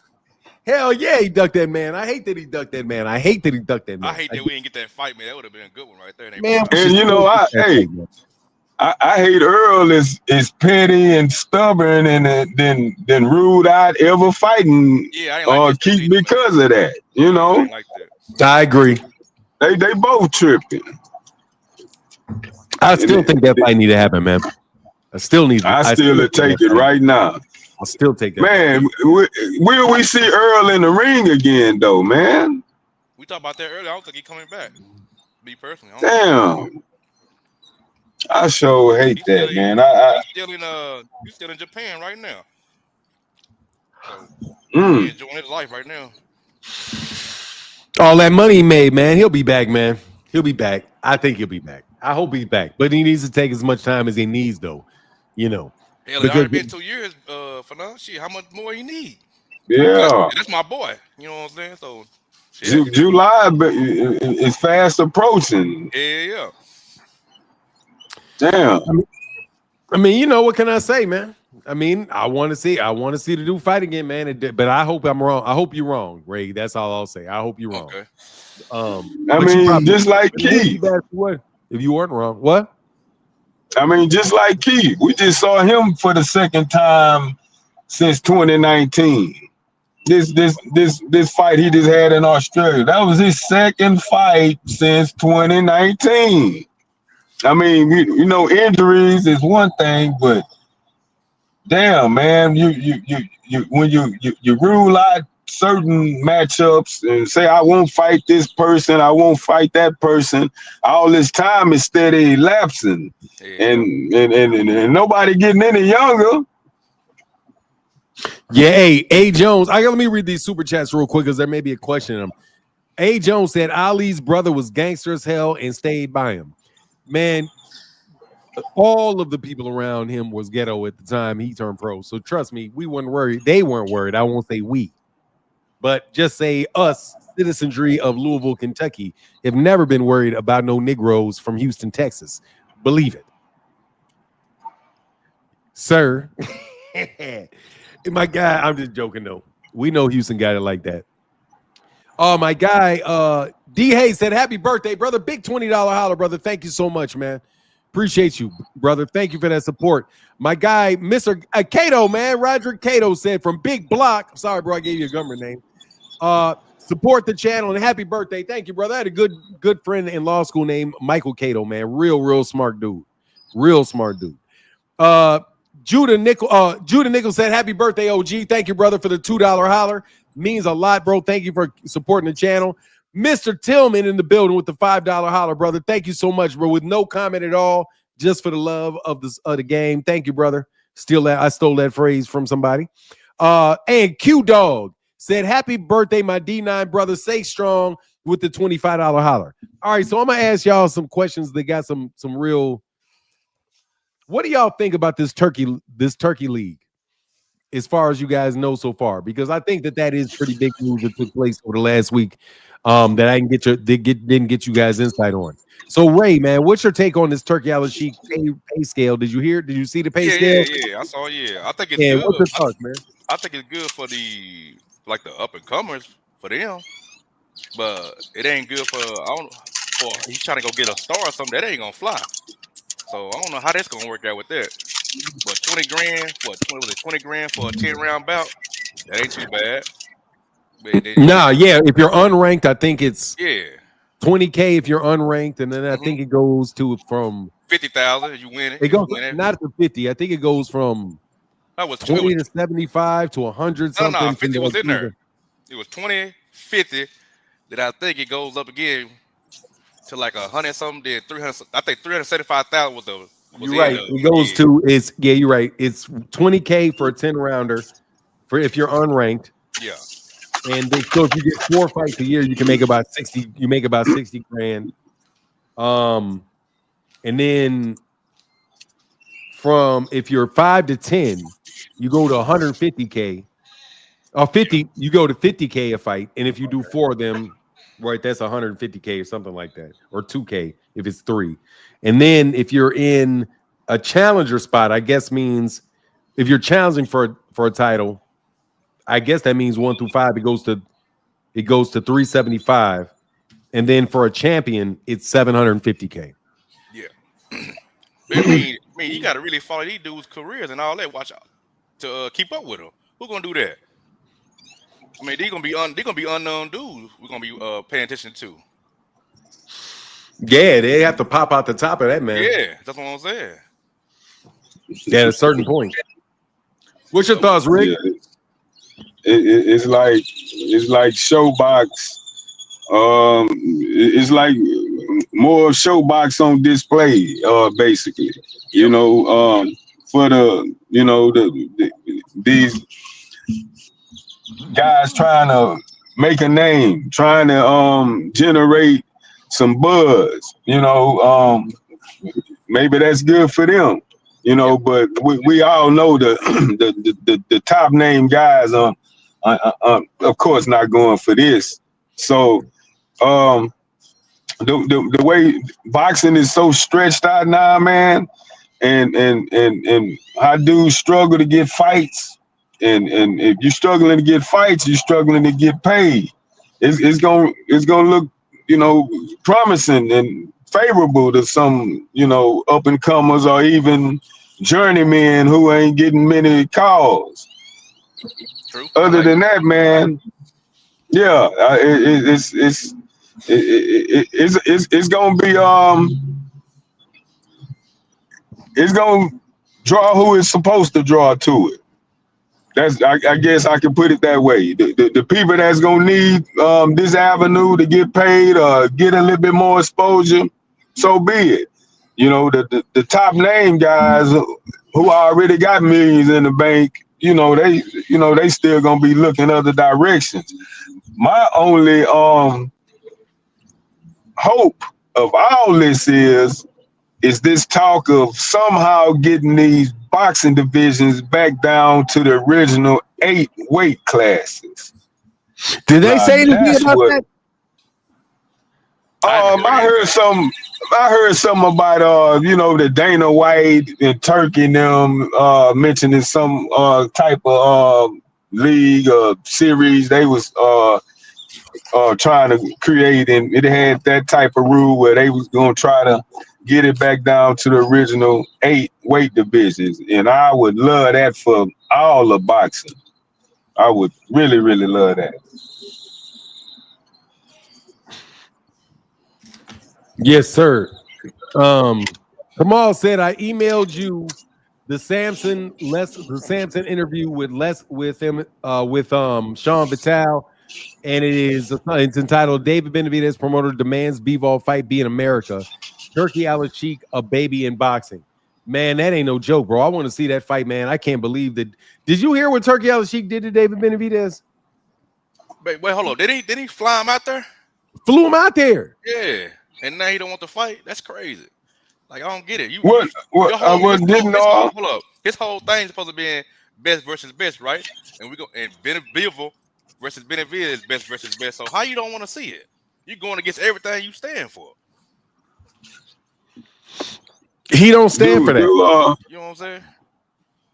Damn, because the word is Benavidez flew out there and shit. They say he left either the arena or tried to catch his flight before he didn't stay for the fight even started. Yeah, they say he burnt out before the fight even finished or started. So whatever had him disgruntled was pretty heavy for him to go half across the world, a 12, 13-hour flight, and just go turn around. He ain't drive across town. Shit. He went across the damn world. I mean, yeah, we got to call her real quick. Just real quick. Kenneth Wyatt, what's going on, man? Hey, Fernand, how you doing this morning? I'm good, brother. How are you, man? What's on your mind, bro? I'm good, man. To your question, right, about the Turki Alashikh, I don't think it's enough money though for them to make. You know what I mean? Because they got to pay out other people too.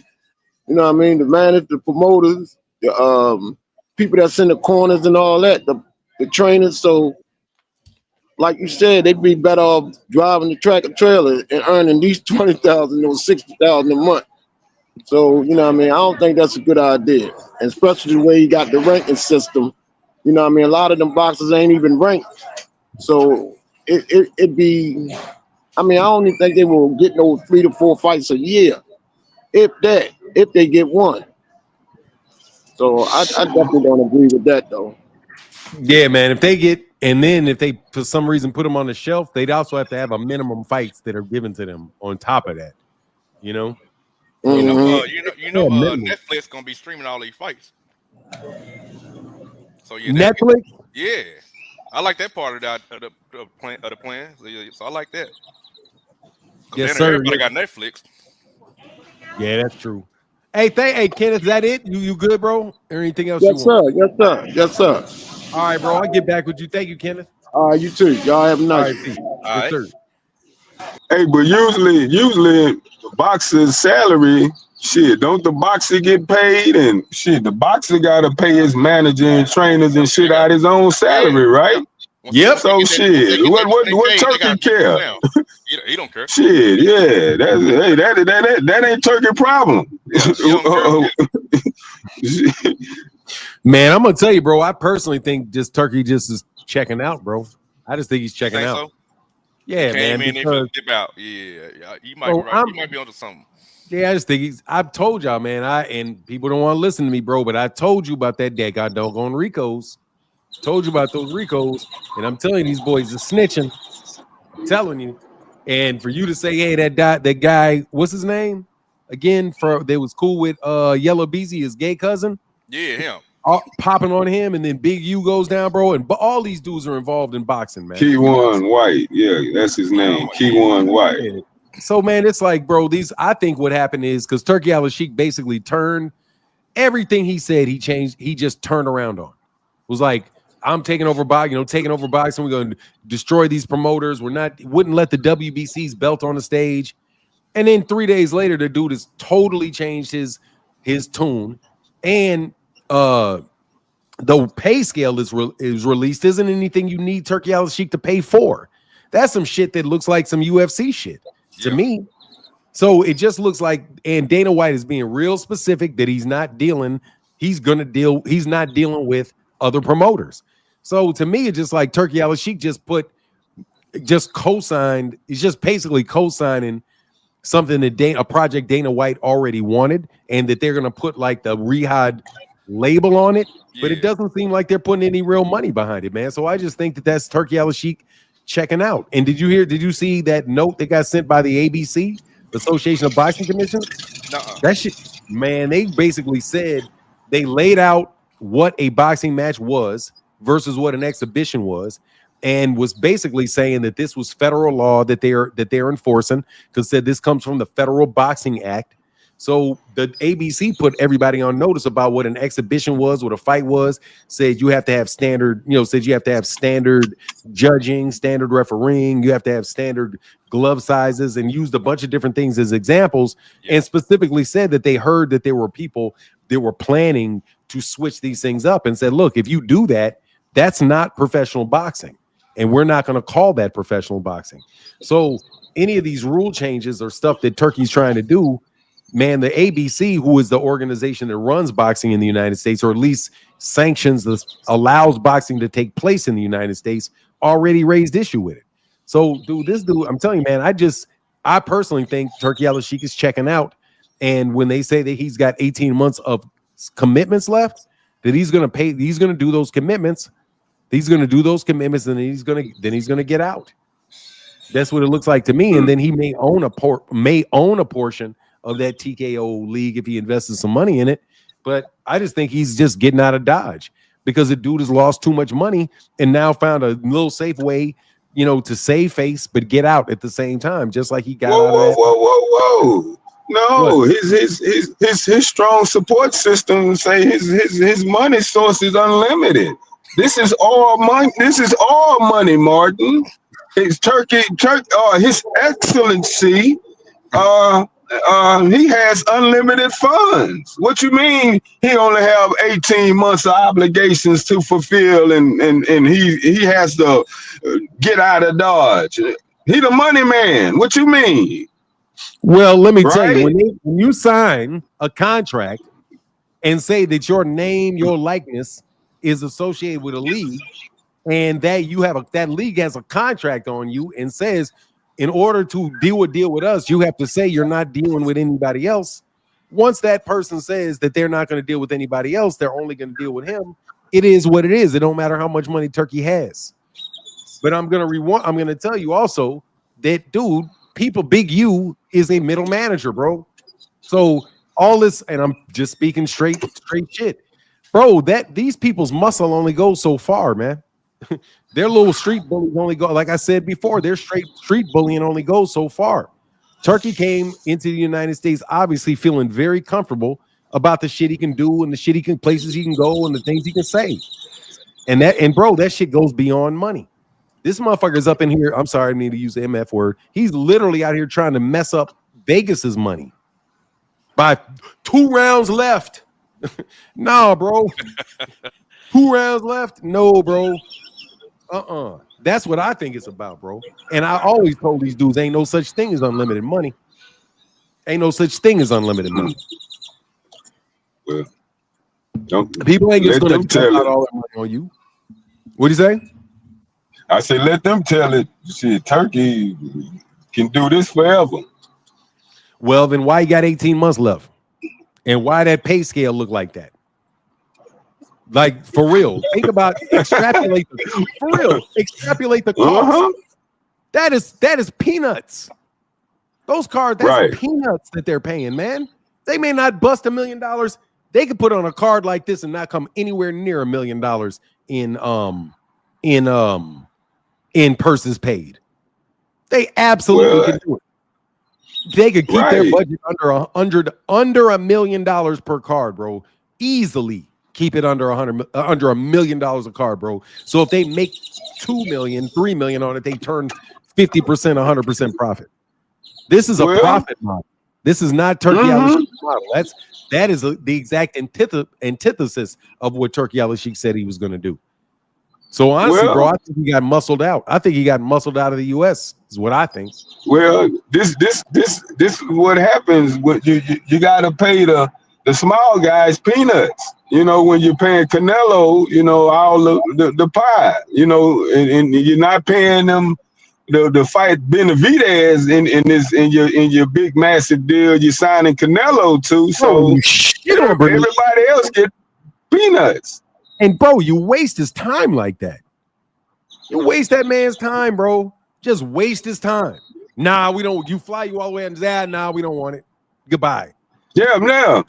Hey, Canelo off limits, but come on over here and let me flirt with you about the winner of Benavidez Bivol, and you know, let me just play with you like a fiddle to show you I can get you over here. You know, you this Al Heyman guy. Let me show Al Heyman I can pull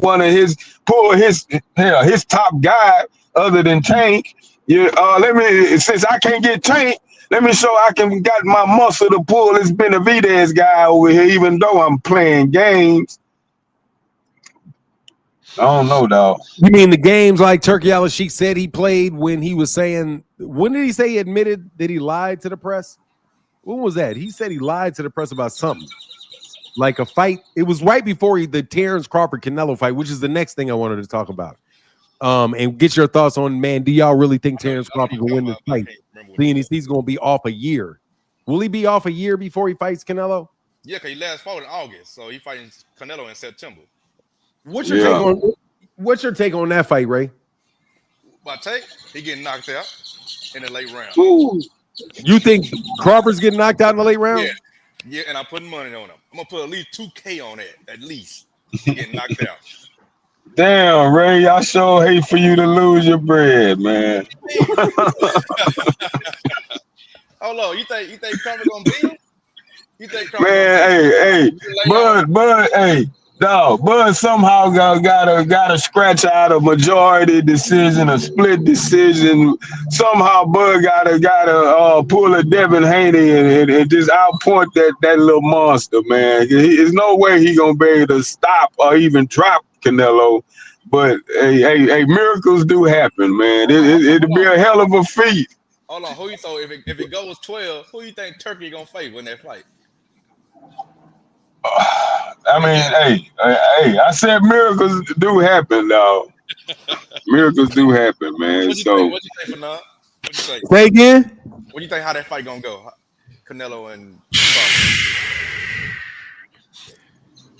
Shit. Does he have a chance? Yeah, he's got it. Okay, man. All right, so I'm gonna speak out of school. It depends on how good a job Victor Conte does.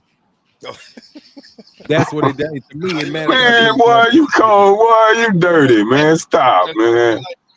I mean it, bro. He's got. Do you see how big he looks? Man, fuck Bomac and the crew. It's Victor Conte, huh? Dog, I said it depends how good Victor Conte does. It does. He's going up to 168 pounds, bro. He got to put on a ton of weight. He got to put a ton of weight on, keep his speed, and be able to. His chin has to increase. He's got to do all. That's his only issue. That's his only issue with me. That chin, because Bud is chinny, and Canelo is not the person to fight if you're chinny. Bro, so he can't get caught, man. Shit, all that sneaky shit that nigga pull, all that sneaky shit that nigga pull, ain't gonna work on Canelo, bro. Nah. All that sneaky shit ain't gonna work on Canelo, bro. So yeah, I think, is he gonna get the decision over Canelo? No. Is he gonna? No. Is it gonna be close? Oh, no, it's not. It's gonna be Canelo. And is he gonna be? And is he gonna look? My question is, he gonna look like Jermell the first time he get hit and be like, oh shit, and start moving and moving? No, that's a super no. I think once he do get hit, he gonna try to fight him, and that's gonna be his downfall right there. That's when And I agree, Ray. Because if he get Canelo bust him up and the audience go yeah. Bud foolishly that dog gonna come out of him and that ain't gonna end well for him. But he not gonna run like a little bitch like Mel did. Canelo gonna have to put Bud in the dirt. Bud ain't gonna run for 12 rounds. Squeak, squeak. That nigga about to be a mouse. Say Canelo hit Mel with that one shot and he ran the rest of the whole fight. Out of It there. was a wrap. Man, he made Houston look bad. Out of there. He ain't gonna be in that pocket, man. And man, that's why I'm saying it depends. Is he gonna be able to use his legs the whole fight? That's my thing. So He's gonna be able to at that weight. He carrying on extra weight now, yeah. Yeah, what's he going? Well, I mean, he already 165 now, so all he got to do is fine tune it. Just stay. No, bro, he's 183. Oh yeah, 180. That's right. So, hey, man, his all he got is he ain't used to getting hit with this type of power. So we just got to see how he react that first time Canelo catch. Even that left hook to the body, Canelo is deadly with that. And Bud is thin. He's a naturally thin dude. He can bulk up, but he still got that wiry frame. So man, he got a hell of a hill to climb. And hey, I want to see it. Yes, sir. Richard Prado said, Fanan, did you hear Paulie Malignaggi talking about that article that mentioned Turkey being involved in nefarious activities? I have not seen the article, but I know full well of the word about Turki Alashikh. The Turki Alashikh in Saudi Arabia, that's what he is. He's muscle for the Saudi royal king. That's why he works within the Department of Defense. So, yeah, absolutely. I've heard that he was involved with a lot of nefarious activities. I'm also telling you the only way that dude is that cocky in the United States is that he's also dealing with a certain element in the United States that he thinks can provide muscle for him in the United States. And what I'm telling you is that the people that have been associating with him, you better back the fuck up because he's snitching. Trust me, he's snitching. So the big U goes down, you're going to see more people going down. I'm telling you. These people related to boxing, the people near the gyms, people fucking around with that gambling, people gambling with boxers on the side, that shit that happened with AB, all that shit. I'm telling you, you guys don't have to believe me. But I told you about that shit ahead of time. That stuff is downhill of the same investigations going on into gambling. It starts with gambling, then it goes to boxing, it goes to anywhere else gambling is. And absolutely, these people are, I'm not going to say they are, but yeah, bro, there's a real concern that Turki Alashikh basically, or somebody, is using boxing as a way to funnel and clean money from the Middle East and clean it in the United States. And then they take the money in the United States and they try to clean it in the Middle East. And just because it's boxing, and boxing is one of the mechanisms that they do it by, they're also obviously doing the shit in entertainment as well. When you got these people having to pay check-in fees and all that other bullshit. So what I'm telling you is Turkey ain't gonna be able to pull that shit off in the United States because his muscle is going. So, dude, he's getting out of that shit because he cannot actually put on fights and not have to deal with a lot of dumb shit around his fights, which people guaranteed him wouldn't be a fucking problem when he came here. But when he came here, it's a big fucking problem. So cats are starting to go to jail. And I told you guys about this shit months ago. Stop playing around with these people at these gyms. They got wires on you niggas. Like, for real, I'm telling you, they got wires on y'all, man. Indicting all kind of people around you indicted, bro. They going into the jails and they're interviewing people in the jail, bro. They're reducing people's sentences. They're letting people out for snitching on you. So I'm like, bro, you niggas can be on YouTube and on Twitter acting like this shit ain't popping off, bro, but it's fucking popping off, dog. And that's why Turki Alashikh is fucking leaving. Because Turki Alashikh is a fucking criminal in Saudi Arabia, bro. He may follow Saudi Arabian laws, but he's an international criminal. So this dude tries to dump a bunch of money in the United States, losing money here, there, getting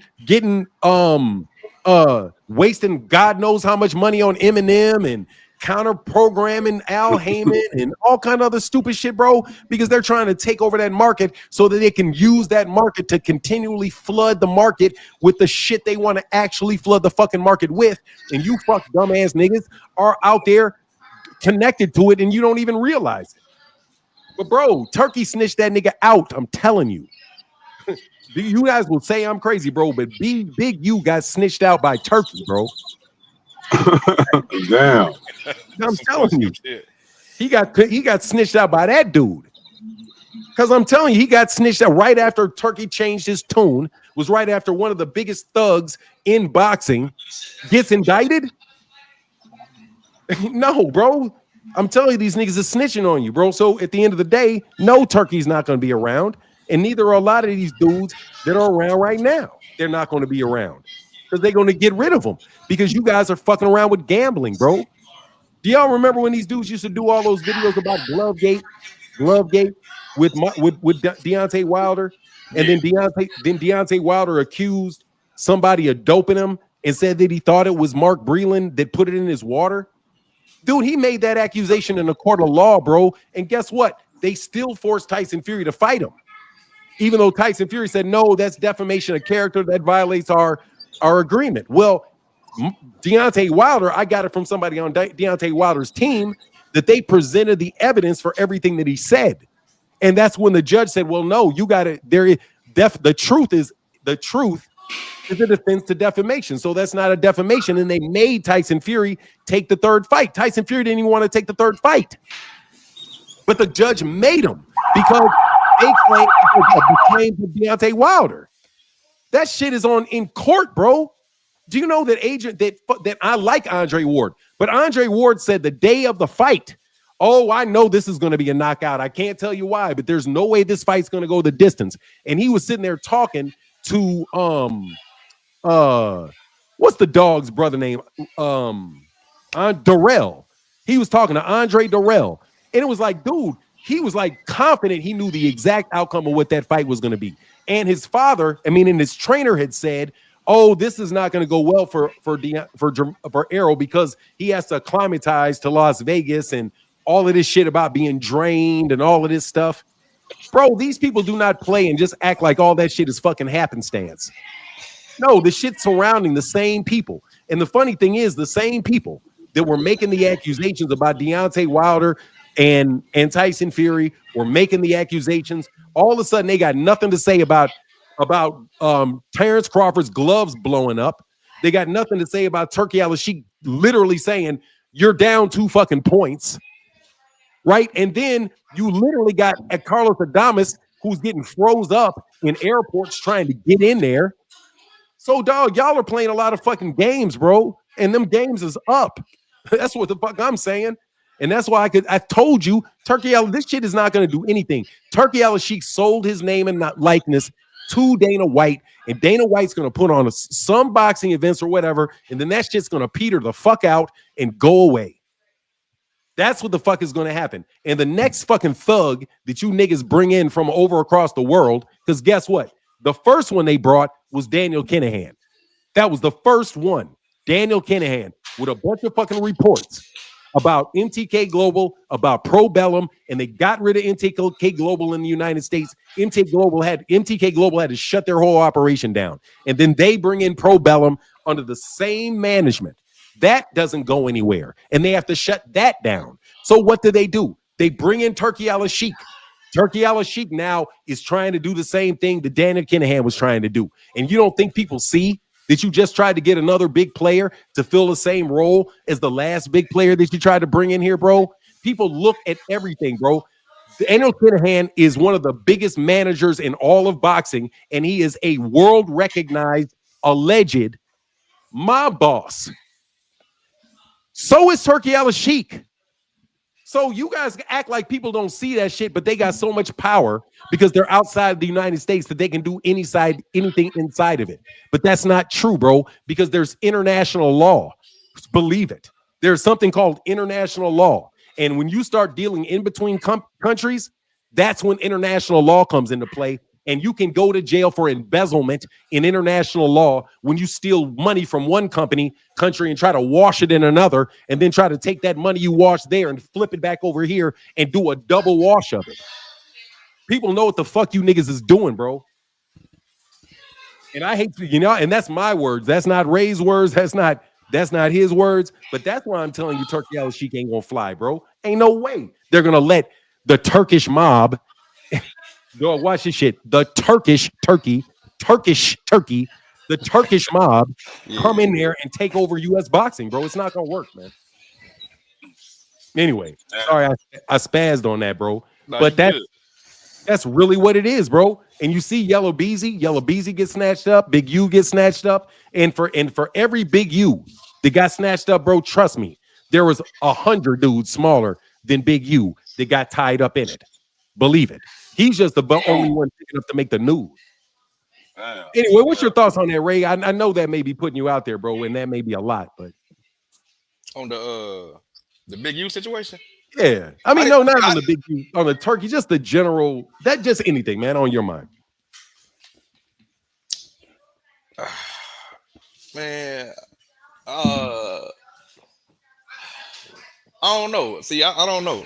Like I said, I think I really don't know what he's really trying to do. Like I said, with this the TKO league with Dana White, I think that's still his outlet to get out. You know what I'm saying?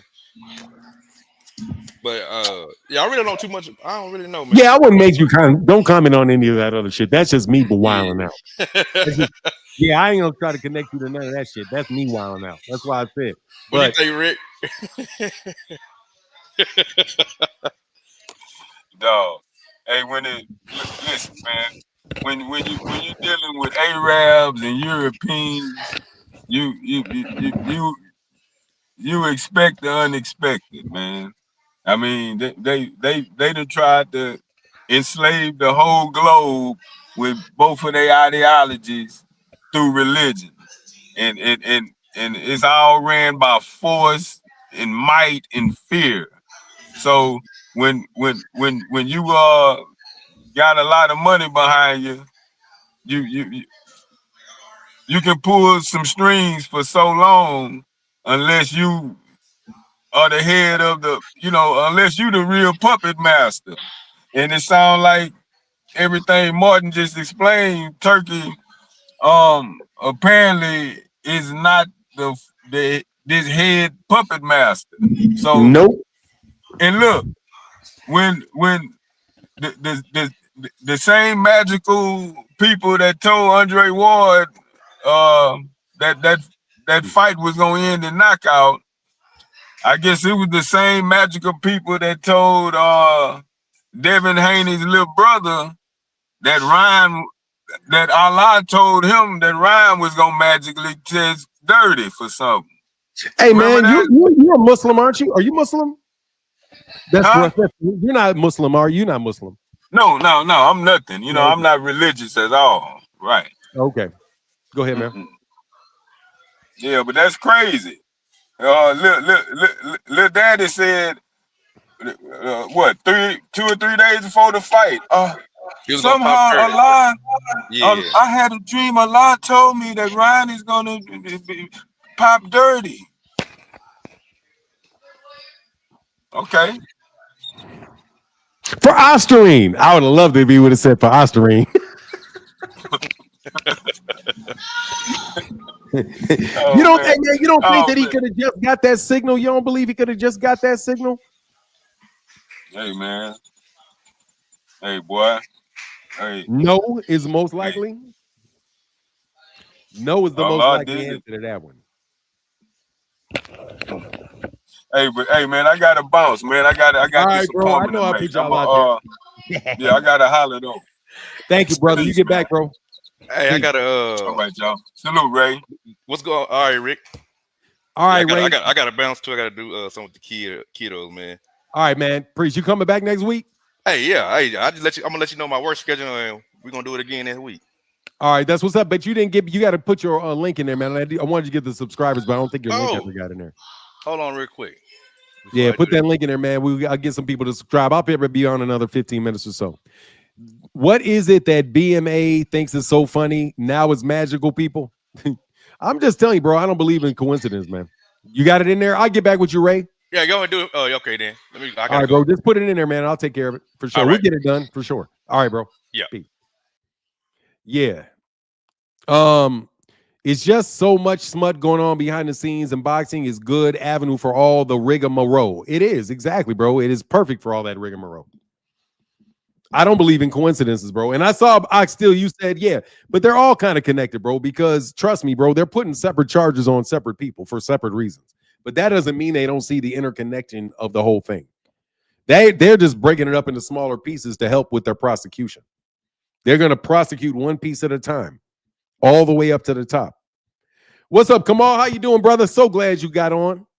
Hey, what's up, Fanon? How you doing? I'm good, man. I'm anxious to know what Samson said about Turkey. Really Well, anxious. hopefully you'll do a video unlike the Teofimo videos you promised me that you never did. God dang it. You know, you told me you were going to do those Teofimo I videos. I know. Yeah, so I sent you a bunch of emails, man. A lot of good stuff going on. Maybe you could do a video of I sent you the video of Rosado and Bill Haney going at it on the Boxing Voice. And then you can also I tie did a that video about that today, bro. I did one about Bill and Devin that's coming up later today. Okay, The I didn't know if references. you were going to incorporate the Rampage Jackson into it. I don't know, because you know they got about 5 different beefs going on. So it's a lot of material that you have to go for if you want to. Yes, sir. I appreciate you sending them to me, man, because I do read them all. I do. Because I had sent that Samson Lukowicz as soon as that broke, I sent it to you. So when you I'll said read you it. hadn't seen, I'll read it. I'm sorry. Yeah, I haven't had a chance to get to it. yeah, when you said you hadn't saw it, I was like, yeah, let me send it to again because this is a good video. You know, everything I send you is pertinent. And it's also it's a 2-for-1. It's 2 birds with 1 stone. It's good video material for you. Yes, sir. Yes, sir. For sure. Well, I So don't what's know if you saw it, Fanon, but Eddie Hearn's girlfriend, Sky Nicholson, got upset by Yeah. Tiara Brown in I was Australia shocked. yesterday. I was shocked. I was shocked. It was bro. a big I ain't gonna lie, I've upset. seen her fight before. I didn't see the fight, but I've seen Tiara fight before, and I've seen Sky Miller fight before. I thought that was Sky Miller for sure was going to win that. Yep. And Sky had gotten some favorable decisions. And so that was a big upset, especially down under. And so that kind of brightened the day, took a little bit off of the load. I'm not gonna lie, of George Foreman's passing, because man, when he passed, I honestly thought Big George would outlive me, man. I mean, talk about somebody who had the golden touch and everything he touched, from the George Foreman grills, which everyone had a George Foreman grill, to turning his life around, to coming back in boxing and breaking that record of being the oldest champion to come back, to the impactful way that he helped his community. I mean, he was beyond a legend. He was an icon, and not just in the United States, globally. You know, people knew about him. People who didn't have electricity in a village in Africa knew about George Foreman. I mean, he was huge. And to see him die, it was just like when Kobe died in 2020. I remember exactly where I was and what I was doing. And man, that was just devastating. But I was glad to see Tiara win, and Eddie me too. Hearns, as Deontay Wilder's would say, girlfriend took that loss. Hey, that's a good girlfriend to have. She kind of easy on the eyes, man. My son said that she shit. is My easy son on was the like- eyes. My son was like, I didn't know they had my obviously. Hey, thank you, mama. My mama said happy birthday. Thank you, mama. Happy Gabe birthday, mama. Yeah, man. Anyway, my son was like, yeah, I didn't know they had female boxers look like that. I was like, yeah, you need to check out Alyssa Baumgardner. So yeah, man, it's good when you have an attractive woman, man. It will make men want to watch her fight just because of that, you know? Yeah, absolutely. Hey, real quick. Go ahead. Go ahead. I'll let you No, finish. go ahead. I didn't know how long Isaiah had. I wanted to make sure Isaiah was good. Yeah, go ahead. I'm good. Okay, go ahead. Come on. Oh, okay. Okay. It's on you. Yeah. Yeah, so I don't know if you wanted to do a video on that Rampage Jackson when he was going back and forth with the Haneys. But you know, they say they're the villains. There's a difference between being a villain and being universally despised. And when you say I'm 50-0 in the streets and all this other stuff, but you're a private school kid and you're dancing like you did in a bowling alley after a fight, man, everything is smoke and mirrors with them. Everything is gaslighting. And I don't know if you want to talk about that. I know you talked about it, you know, in a lot of your live streams and your videos, but if you want to break that down, if you do a video on the Rampage Jackson thing, that'd be Yes, pretty sir. good too. Okay, I got a note right here. I will incorporate it for sure. I'll probably put it in the title too. Yes, sir. Got you. What do they say about what did Sam Lesko say? He was saying, and this is why I really want you to watch the video, Fanon. He was saying he will work with Turkey, and his attitude is, you know, if you kind of have to glean it from the video, he doesn't say it directly. Okay, fair. And Al Heyman's, you know, him as a kind of just a representative of working with Al Heyman and PBC, they'll work with Turkey if it benefits them, but they're not going to. And he used this term specifically. He said, "I'm not going to kiss the ring of Turki Alashikh. I'm not going to sell out in that video." So that's why I sent you that video twice now, because I said, "Oh, Fanon, you could make 2 or 3 videos off of this." I got Because in that Sean Zettel interview, he used that terminology, and you could glean from that PBC has not, unlike Frank Warren or Eddie Hearn, they have not gone all in with Turki Alashikh. They've worked with him when it's benefited their fighters and gotten them more activity or gotten them more exposure, because they don't have as many fight dates, but they haven't, you know, made themselves dependent on Turki Alashikh. So that's why I said, man, this is some great material for Fanon, Okay. because this echoes everything that he says. So I mean, he's got to make a video, a couple of videos on this. I can get why you didn't want to make the Teofimo racist, because you say, hey, maybe that'll give Teofimo more clicks and views, which is what he wants. No. I'll tell you why that. Because, dude, when I get done with this shit, man, seriously, bro, my head be going to the clouds. I don't know if you're like, just over the last couple of weeks, man, just to let you know, bro, like, you know, sometimes I do have mental health issues, so sometimes I get a little rocky. So I just, over the last maybe 6 weeks or so, have been a little rocky.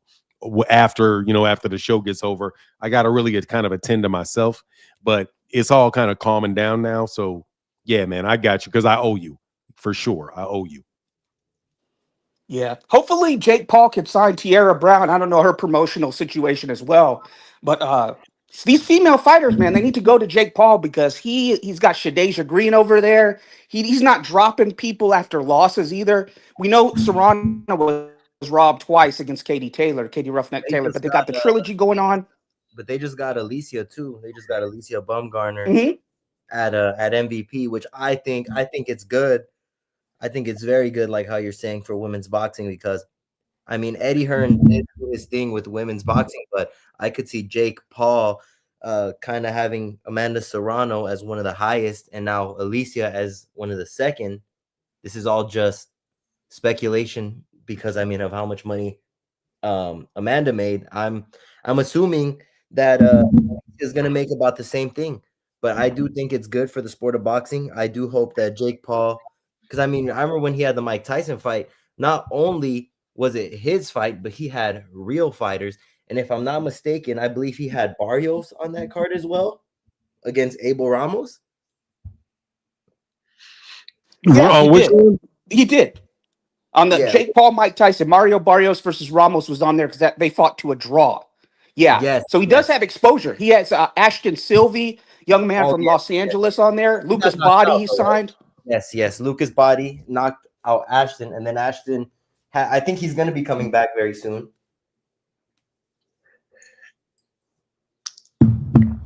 Y'all done? Wow, that's just blanked out.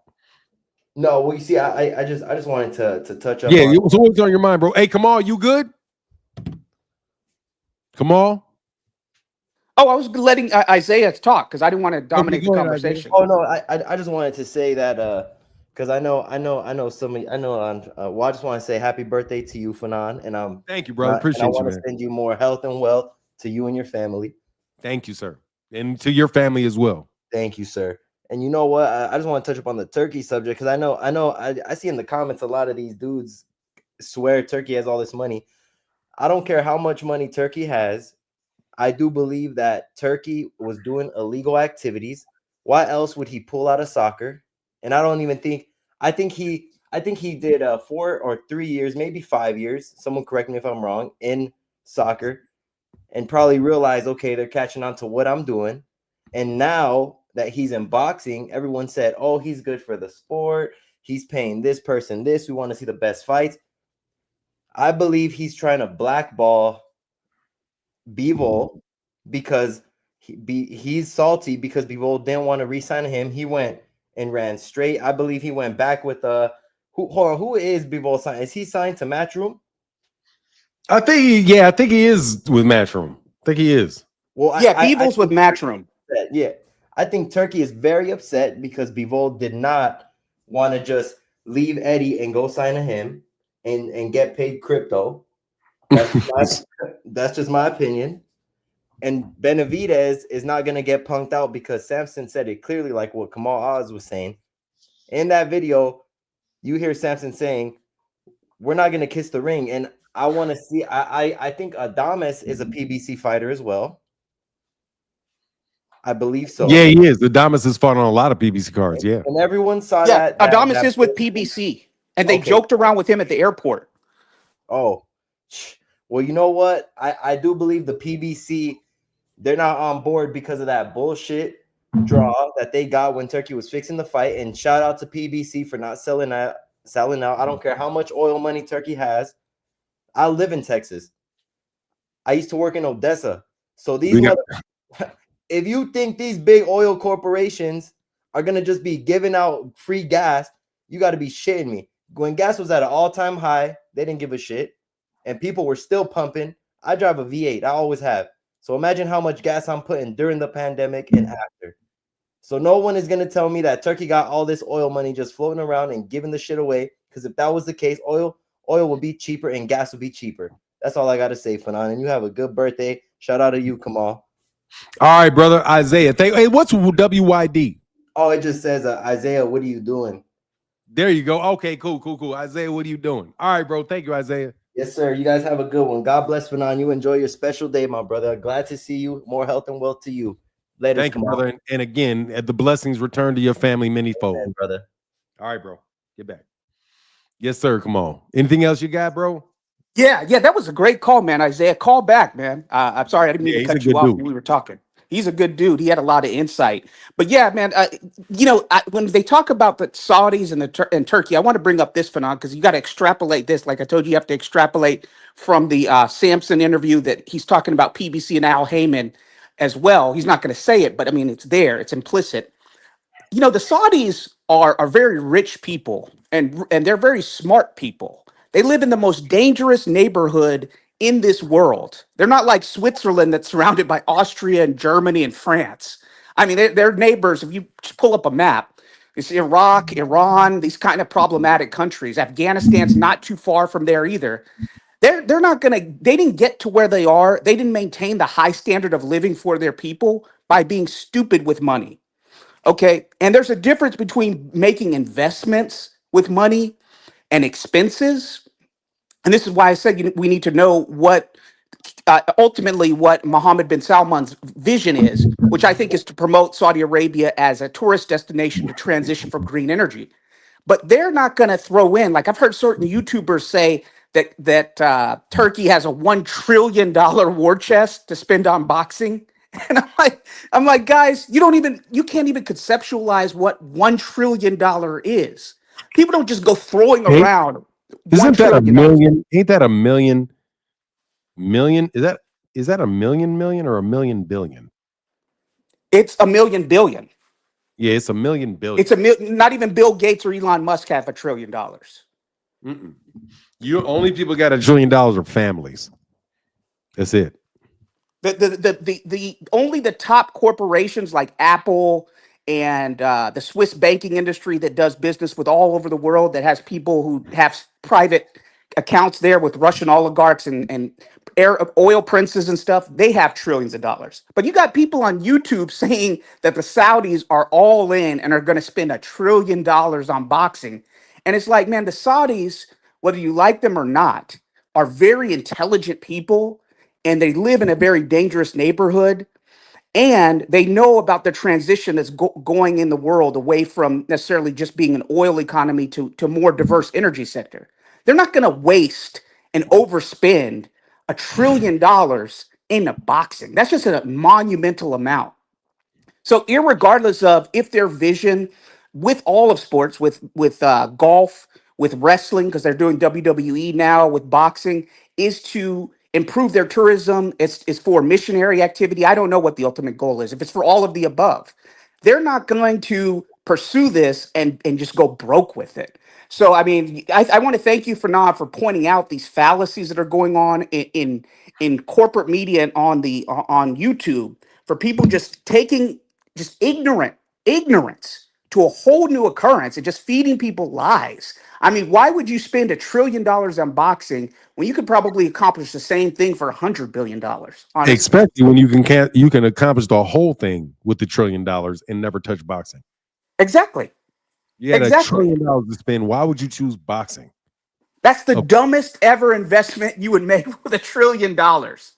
Especially, and like I said, you can like the Saudis, you can hate the Saudis, you can like Turkey, you can hate them. You cannot lie about them and discount their intelligence and the fact that they are in the world's most dangerous neighborhood and they have a high quality of living. That takes skill, brothers.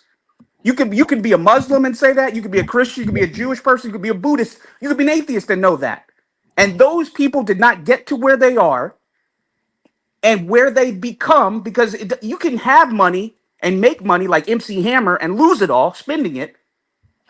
But it's harder to maintain the money than to make the money, Fanon. And those people did not get to where they were and maintain that lifestyle by being stupid with money. Stupid with money. I agree 100%. Like people quoting like $1 trillion is $1 million. Oh, Turkey's got $1 trillion. He's going to spend on boxing.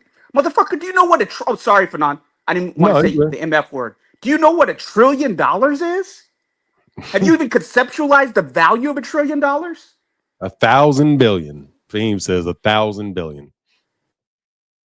That's 1,000 billion on boxing.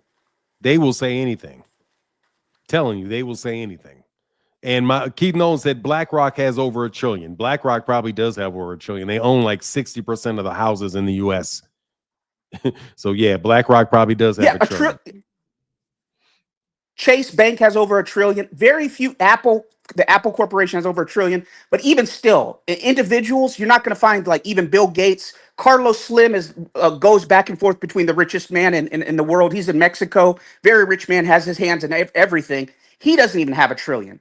So certain corporations do. But when they say, oh, this guy, Turkey, is going to do $1 trillion in boxing, they're insane, Fanon. Insanity. When they it's like, go ahead, sorry. I'll respond when you're done. It's like that little guy who thought he could tell PBC what to do. That little guy in Los Angeles who thought he could tell Barbara Swanson what to do and saying that people working with the PBC were racist. They're racist, and I'm going to tell the PBC and Al Heyman who to hire and who to fire. I'm going to go do that. I'm going to walk the picket line like Al Sharpton and Jesse Jackson. And I'm going to tell the PBC that they got a racist working for them. Remember that, Fanon? I remember the whole thing. I've been telling you about these snake oil salesmen. Go ahead. And they did it because Swanson did her job as the person that was supposed to be over media and had everybody get in line so that they could ask their questions in line. But this person wanted to be at the head of the line and didn't want to have to wait in line with other people and be treated the same as other media. So they wanted the inside scoop. They wanted the first access to all the fighters ahead of all the other media. And the PBC wouldn't do it. But you better believe Bill Haney was willing to do it. Oh, of course he was. Of course he was. And that's why Gabe Rosado and Rampage and everybody else, Fanon, when they say that this guy's the face of boxing, actually, no, the Haneys are not the face of boxing. You know who Bill Haney said was the face of boxing, Fanon? Bill Haney said Jake Paul's the face of boxing. Bill Haney said if we go by views and this is why the Haneys, to your point earlier, why you said they should sign with Jake Paul, because he's a great promoter and they should. That would be the best move that they make. Bill Haney even himself acknowledged, no, it's not Canelo that's the face of boxing. He said, if we're going by views, we got to appreciate, go watch the interview. Bill Haney himself said Jake Paul's the face of boxing. So you guys that are hating on Jake Paul because you can't see the forest from the trees, you jabronis out there, the guy who's paying Amanda Serrano's got her the highest paid female boxer out there. So she doesn't have to She's do the highest MMA paid anymore. female athlete out there. Yeah. For a single event, she's the highest paid female out there for a single event. She is. For a single event. Like, unlike there was a boxer from Australia. She was also easy looking on the eyes. There were rumors about Eddie Hearn messing with her. Ebony Bridges. Oh, she just got knocked up by She Kell was Brook. They doing just had a baby. OnlyFans to supplement internet. She just had a baby by Ebony Kell Bridges Brook? was knocked up by Kell Brook. Yeah, Kell Brook was his wife, wasn't. Ebony? Yeah, I wasn't joking about that when I said it a few weeks ago. That's why I made that joke about Devin. You know, he got smacked by somebody on our street, and his baby mama is crying in jail with some other dude. And then Special K beat somebody on our street and got to put the Special K up in that lady. Yeah, Ebony Bridges just had a baby like 3 weeks ago. I had no idea. She I was was wondering what pregnant. happened to her because there were rumors that Yeah. Eddie Hearn was messing around with her, but she was having to do Now, OnlyFans, Fanon. Ebony was like, just like with Clarissa, she's having to do the MMA stuff to supplement her income, and Ebony was doing the OnlyFans, and she was making money. You notice that the people that Jake Paul has, like Amanda Serrano, they don't have to supplement their income. Jake says to these women, and this is why I don't get why people hate on him, Black, Latina women, he says, you do your thing, you focus on boxing, I'll pay you, I'm not going to drop you if you lose. Same thing with Ashton Silva, young man from, I think he's from Compton or South Central, something like that. Ashton lost to Lucas Body. Jake Paul's not dropping him. He says, you do your thing, brother, I'll still pay you. Yep. He seems good to me. Yes, he does. Hey, well, That's why I knew Fanon you would come around on Jake Paul. I knew you'd have your 180 because I used to come on here and argue with you. I said, man, you're gonna see that Jake Paul's not the Antichrist. You're gonna put the blame on this stuff happening on these fighters like Canelo for ducking Benavidez. You can't blame the symptom for the disease. And Jake Paul's filling a niche because the guys that you like are not fighting each other. And one last thing I'll go Fanon. Crawford, drop that WBA belt. Stop holding the division hostage so you can go up and cherry pick in that money grab against Canelo and be inactive. You're not chasing greatness. You're hanging out, waiting until the fight's coming, not even acclimatizing to the weight. Drop the belt so the guys in the division can fight for the belt. And if we get Fundora versus Ramos next, that'd be great. But I think Fundora washes Zayas. With that, I'm out. Thank you. All right, brother. Get back, man. Thank you, Kamal. Hey, just to respond to what Kamal said about Samson Leskovic, I'll listen to it, but absolutely, I believe that Samson Leskovic is not going to sell out his whole promotional company for a quick payday from Turki Alashikh. And plus, Turki Alashikh has already shown that he's not reliable by having his guy fly all the way out there and then be told, I only assume, that he's not going to get the fight after he went there and put himself on television. Right, to help promote the fight that he was asked to do. Right, you're not going to invite somebody to be there from a competitive network, have him show him his face on camera, and then turn around and say, "Nah, we've changed our mind on that. We want something else." Probably because David Benavidez won't just sell out on Samson Leskovic and say, "No, okay, I'll work just directly with you, Turki, and I'll do all my fights with you, and we can cut out." Samson. So he's probably, and I'm only assuming this, he's probably David Benavidez being loyal to Samson Leskovic, and Samson Leskovic is going to turn around and be loyal to David Benavidez. And loyalty over the long haul is what's going to allow you to prosper, because you don't know what's going to happen later on in your life and the needs you may have. But if you run around like Devin does and rip up every relationship that you have and everybody, and then disregard anybody that does something for you, like, thanks for doing that for me, but now I'm gone. I don't need you anymore. That's you know what I mean? That's a problem. And so when somebody says they're not going to sell out, they'll say, okay, I'm not going to sell out Al Heyman by giving you my best fighters that Al Heyman has put on a card to help build. So no, I'm not. So Samson could tell him, no, I'm not going to sell out Al Heyman. David Benavidez tells him, no, I'm not going to sell out Samson Leskovic, and it goes like that. And they say, look, bro, I've been making money. And Samson Leskovic is smart because he's going to have more fighters that he wants to put on cards in the future. So if he sells out David Bennett or he sells out Al Heyman and then Turki goes away, where's Samson Leskovic going to be left with? He's going to be left with nothing. Just like you bums are left with nothing. And you deserve to be left with nothing because you're a bunch of lying shitheads. What's up, Phoenix? Yeah, I agree with that. And then the other thing was Benavidez was saying that he didn't even want to fight in Saudi anyway because his fans is here in America. Exactly. So that was yeah. So like that makes sense. That makes sense because like it's like what we've been saying. Like why is Canelo over there in a build and get this, the building that Canelo's fighting in, the capacity for the building is 8,000. That's not even the seating. The seating is going to be less than that because you got to account for the workers and everybody else putting on the event, not just who's attending. So they got Canelo fighting on the other side of the world in an 8,000 seat arena at a time that none of his usual fans who've built him are going to be able to see him. And then on top of that, you got the other two fights that weekend. You got the what was it, the May 2nd card. Canelo fights on May 3rd, and then Inoue is fighting on the 4th. They got fights all 3 days. Like what's people supposed to watch? You know, because how many Exactly. people is going to feel like especially if all of them is on pay-per-view, like who's going to want to pay for 3 pay-per-views on one weekend?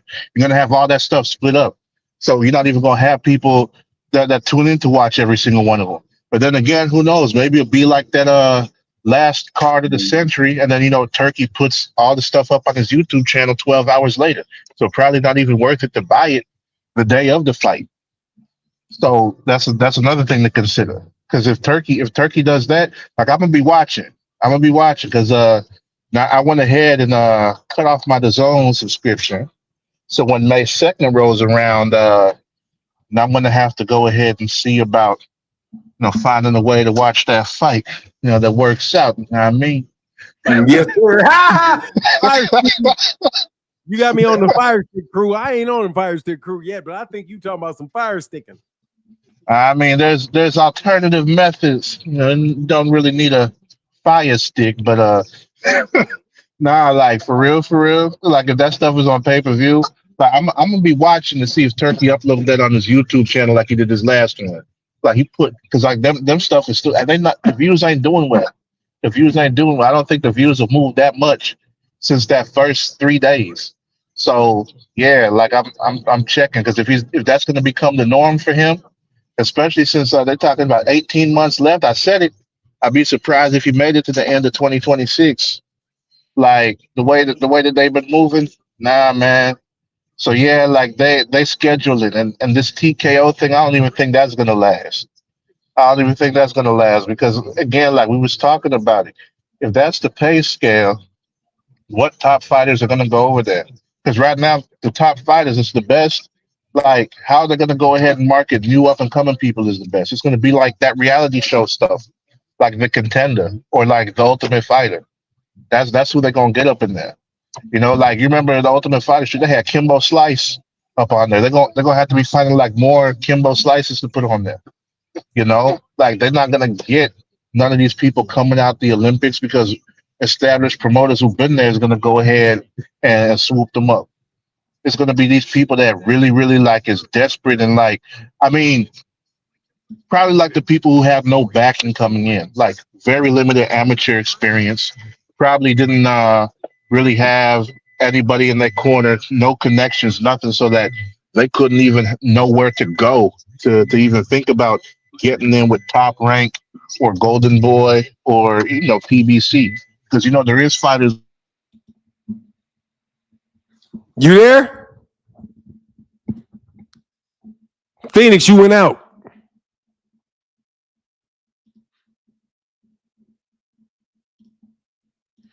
Phoenix. All right, Phoenix, I'm gonna kick you out and hope you come back in. Because something happened with your connection. So hopefully you jump back in. And hopefully I can get another caller, man. I do want to repeat, bro, that my philosophy and all my thought about, because I want to talk about what Big O said, my guy Ox Steel said. Ox Steel said that the Big U thing is not connected to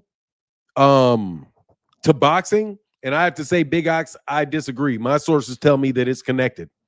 That all of those cases, all of these RICOs are all connected. And in fact, even the RICO case that's up there against Puffy, that actually contributed to the Big U case too, because they're going to start separate RICO cases for all of these kind of mid-managed bully ass dudes. So I'm telling you, man, you're going to see more, bro. ASAP Rocky got off of something that was nice though, but on the real, and some of these guys are going to get off too. Some of these guys are going to get off. I see you, Phoenix. What's up, Phoenix? Oh yeah, my internet connection screwed me. I just got home, so it connected to the Wi-Fi and cut it off. All right, you good now? But yeah. What was the last thing you heard me say before it cut off? I can't remember, bro. I kind of started talking about something else. Gotcha. I was thinking. I think I was talking about them TKO people and stuff. Because I think that with the TKO, the fighters they're gonna get are the ones who didn't really have any backing. You know? Yeah, that's what you're talking about for sure. Yeah, like so it's like those guys that want to get in, but don't really have nobody in the corner to steer them the right direction, and they're trying to figure out, okay, how do I get into the big leagues? And it's still going to be like them people that's just taking whatever fight they can get without any matchmaking, just because they want to go ahead and get up in there. Because I've seen that. I've seen some people. What happens with them is they're like, okay, I'm a pro now, I'm licensed, I don't have a manager or nothing, but I know this promoter in this place, they're using their own car, maybe driving 2 states away to go ahead and take some fight, maybe on short notice, and maybe without even any proper training, but they add weight, and they want to go ahead and test their luck and see if they can get up in there and do something. It's gonna be fighters like that got no guidance, no real team for real, and they're trying to make it, and they're probably gonna get sucked into that stuff, and that's it for them. Unless, like you were saying before, like, hey, is there an option for them to go ahead and say, hey, I've made it this far here. Can I go ahead and get up out this contract, go fight somewhere else or something? Yeah, that's what they got to make sure they have before they go in there. I always tell you that, man. Like, one of the first things most people get trapped when they look at how much money they get paid. They just look at the number, and as soon as they see the number and know that they're getting the money, they sign. So, but I say you got to know how to get out of a deal. Like, as much as you need to know how much you're getting paid, you need to know how you're going to get out of that and how much it's going to cost you to get out of it. You know what I mean? Yep. And so, yeah, if this particular thing, once somebody becomes a champion, they're going to want out of it. Because if they have to have 5 fights at $750,000 a pop, bro, they're not going to like that. When they could get a fight with like Gervonta and make that all in one fight, they're going to want to have that option to get out. And the question is going to be, is Dana White going to let them out? But you can't put yourself in a situation where is it up to Dana to let you out. You've got to put yourself in a position where you can get out. And if that means you're going to have to pay X amount of dollars to get out because of the number of advances and things that you get, then you got to know how to dig yourself out of that hole and be aware of it. But I don't think that, I do think a lot of people are going to get trapped in that. They are. Because they could basically, because they're not going to have anybody to develop them. I don't think that Turki and those guys are going to be trying to, match them against this guy or that guy for the sake of them getting additional skills, So I don't know. It's tough. It's literally going to be like human cockfighting for real. Yeah, it sounds like and that's probably what they want. They probably just want a lot of knockout, bang out, bloody brawls. So, they can put the highlight reels up there and sell the fighters, which, is a way to go about it for sure. Hey, but I'm about to roll up out of here, man, because I got to call my daughter. She called me for my birthday. Thank you, Phoenix. Appreciate you, bro. All right, man. Enjoy the rest of your day, bro. For sure. Hopefully we'll talk tomorrow. Peace. Oh, yeah, definitely. Yes, sir. Yeah, man. So anyway, all that stuff that I said, it's not on anybody but me. I just wanted to make sure any of y'all think that was Ray Jackson that thought that. It wasn't. It's me. I'm the one that tells you I firmly believe all of these things are connected.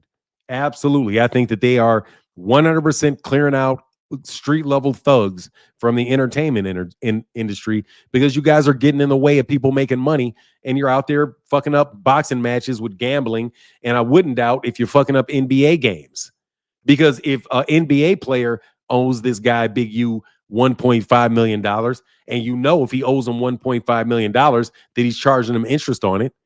So, hey, if the dude doesn't have $1.5 million that he wants to pay before taxes, well, hey man, why don't you just go scoreless in the fourth quarter for me?